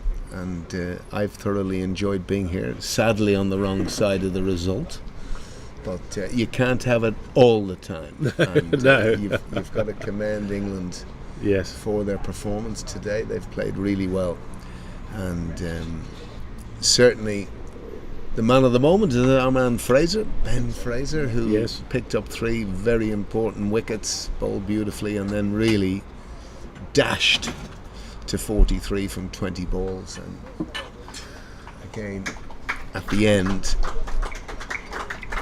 an excellent 50. Darren Stevens obviously full of compliments for his man. And, Yeah. It's been a pleasure having you on commentary. thank you. It's been Alan? a pleasure to be here. Thank you very much. Handshakes all round. Absolutely. And yes, you two gents are very much Well- at the vanguard of pushing forward the 40s cricket. So it's only thanks to the hard work that We you meet put again. in. We meet again. And we'll in a see you few in the weeks. Triple Crown. But Yes. thank you very much. It's been lovely. Lovely to see you. I know I'll let you go and see your lads, but And commiserate. and commiserate. Well, we'll just give you a quick roundup before we go. So Justin Bishop was 9 off 5 balls.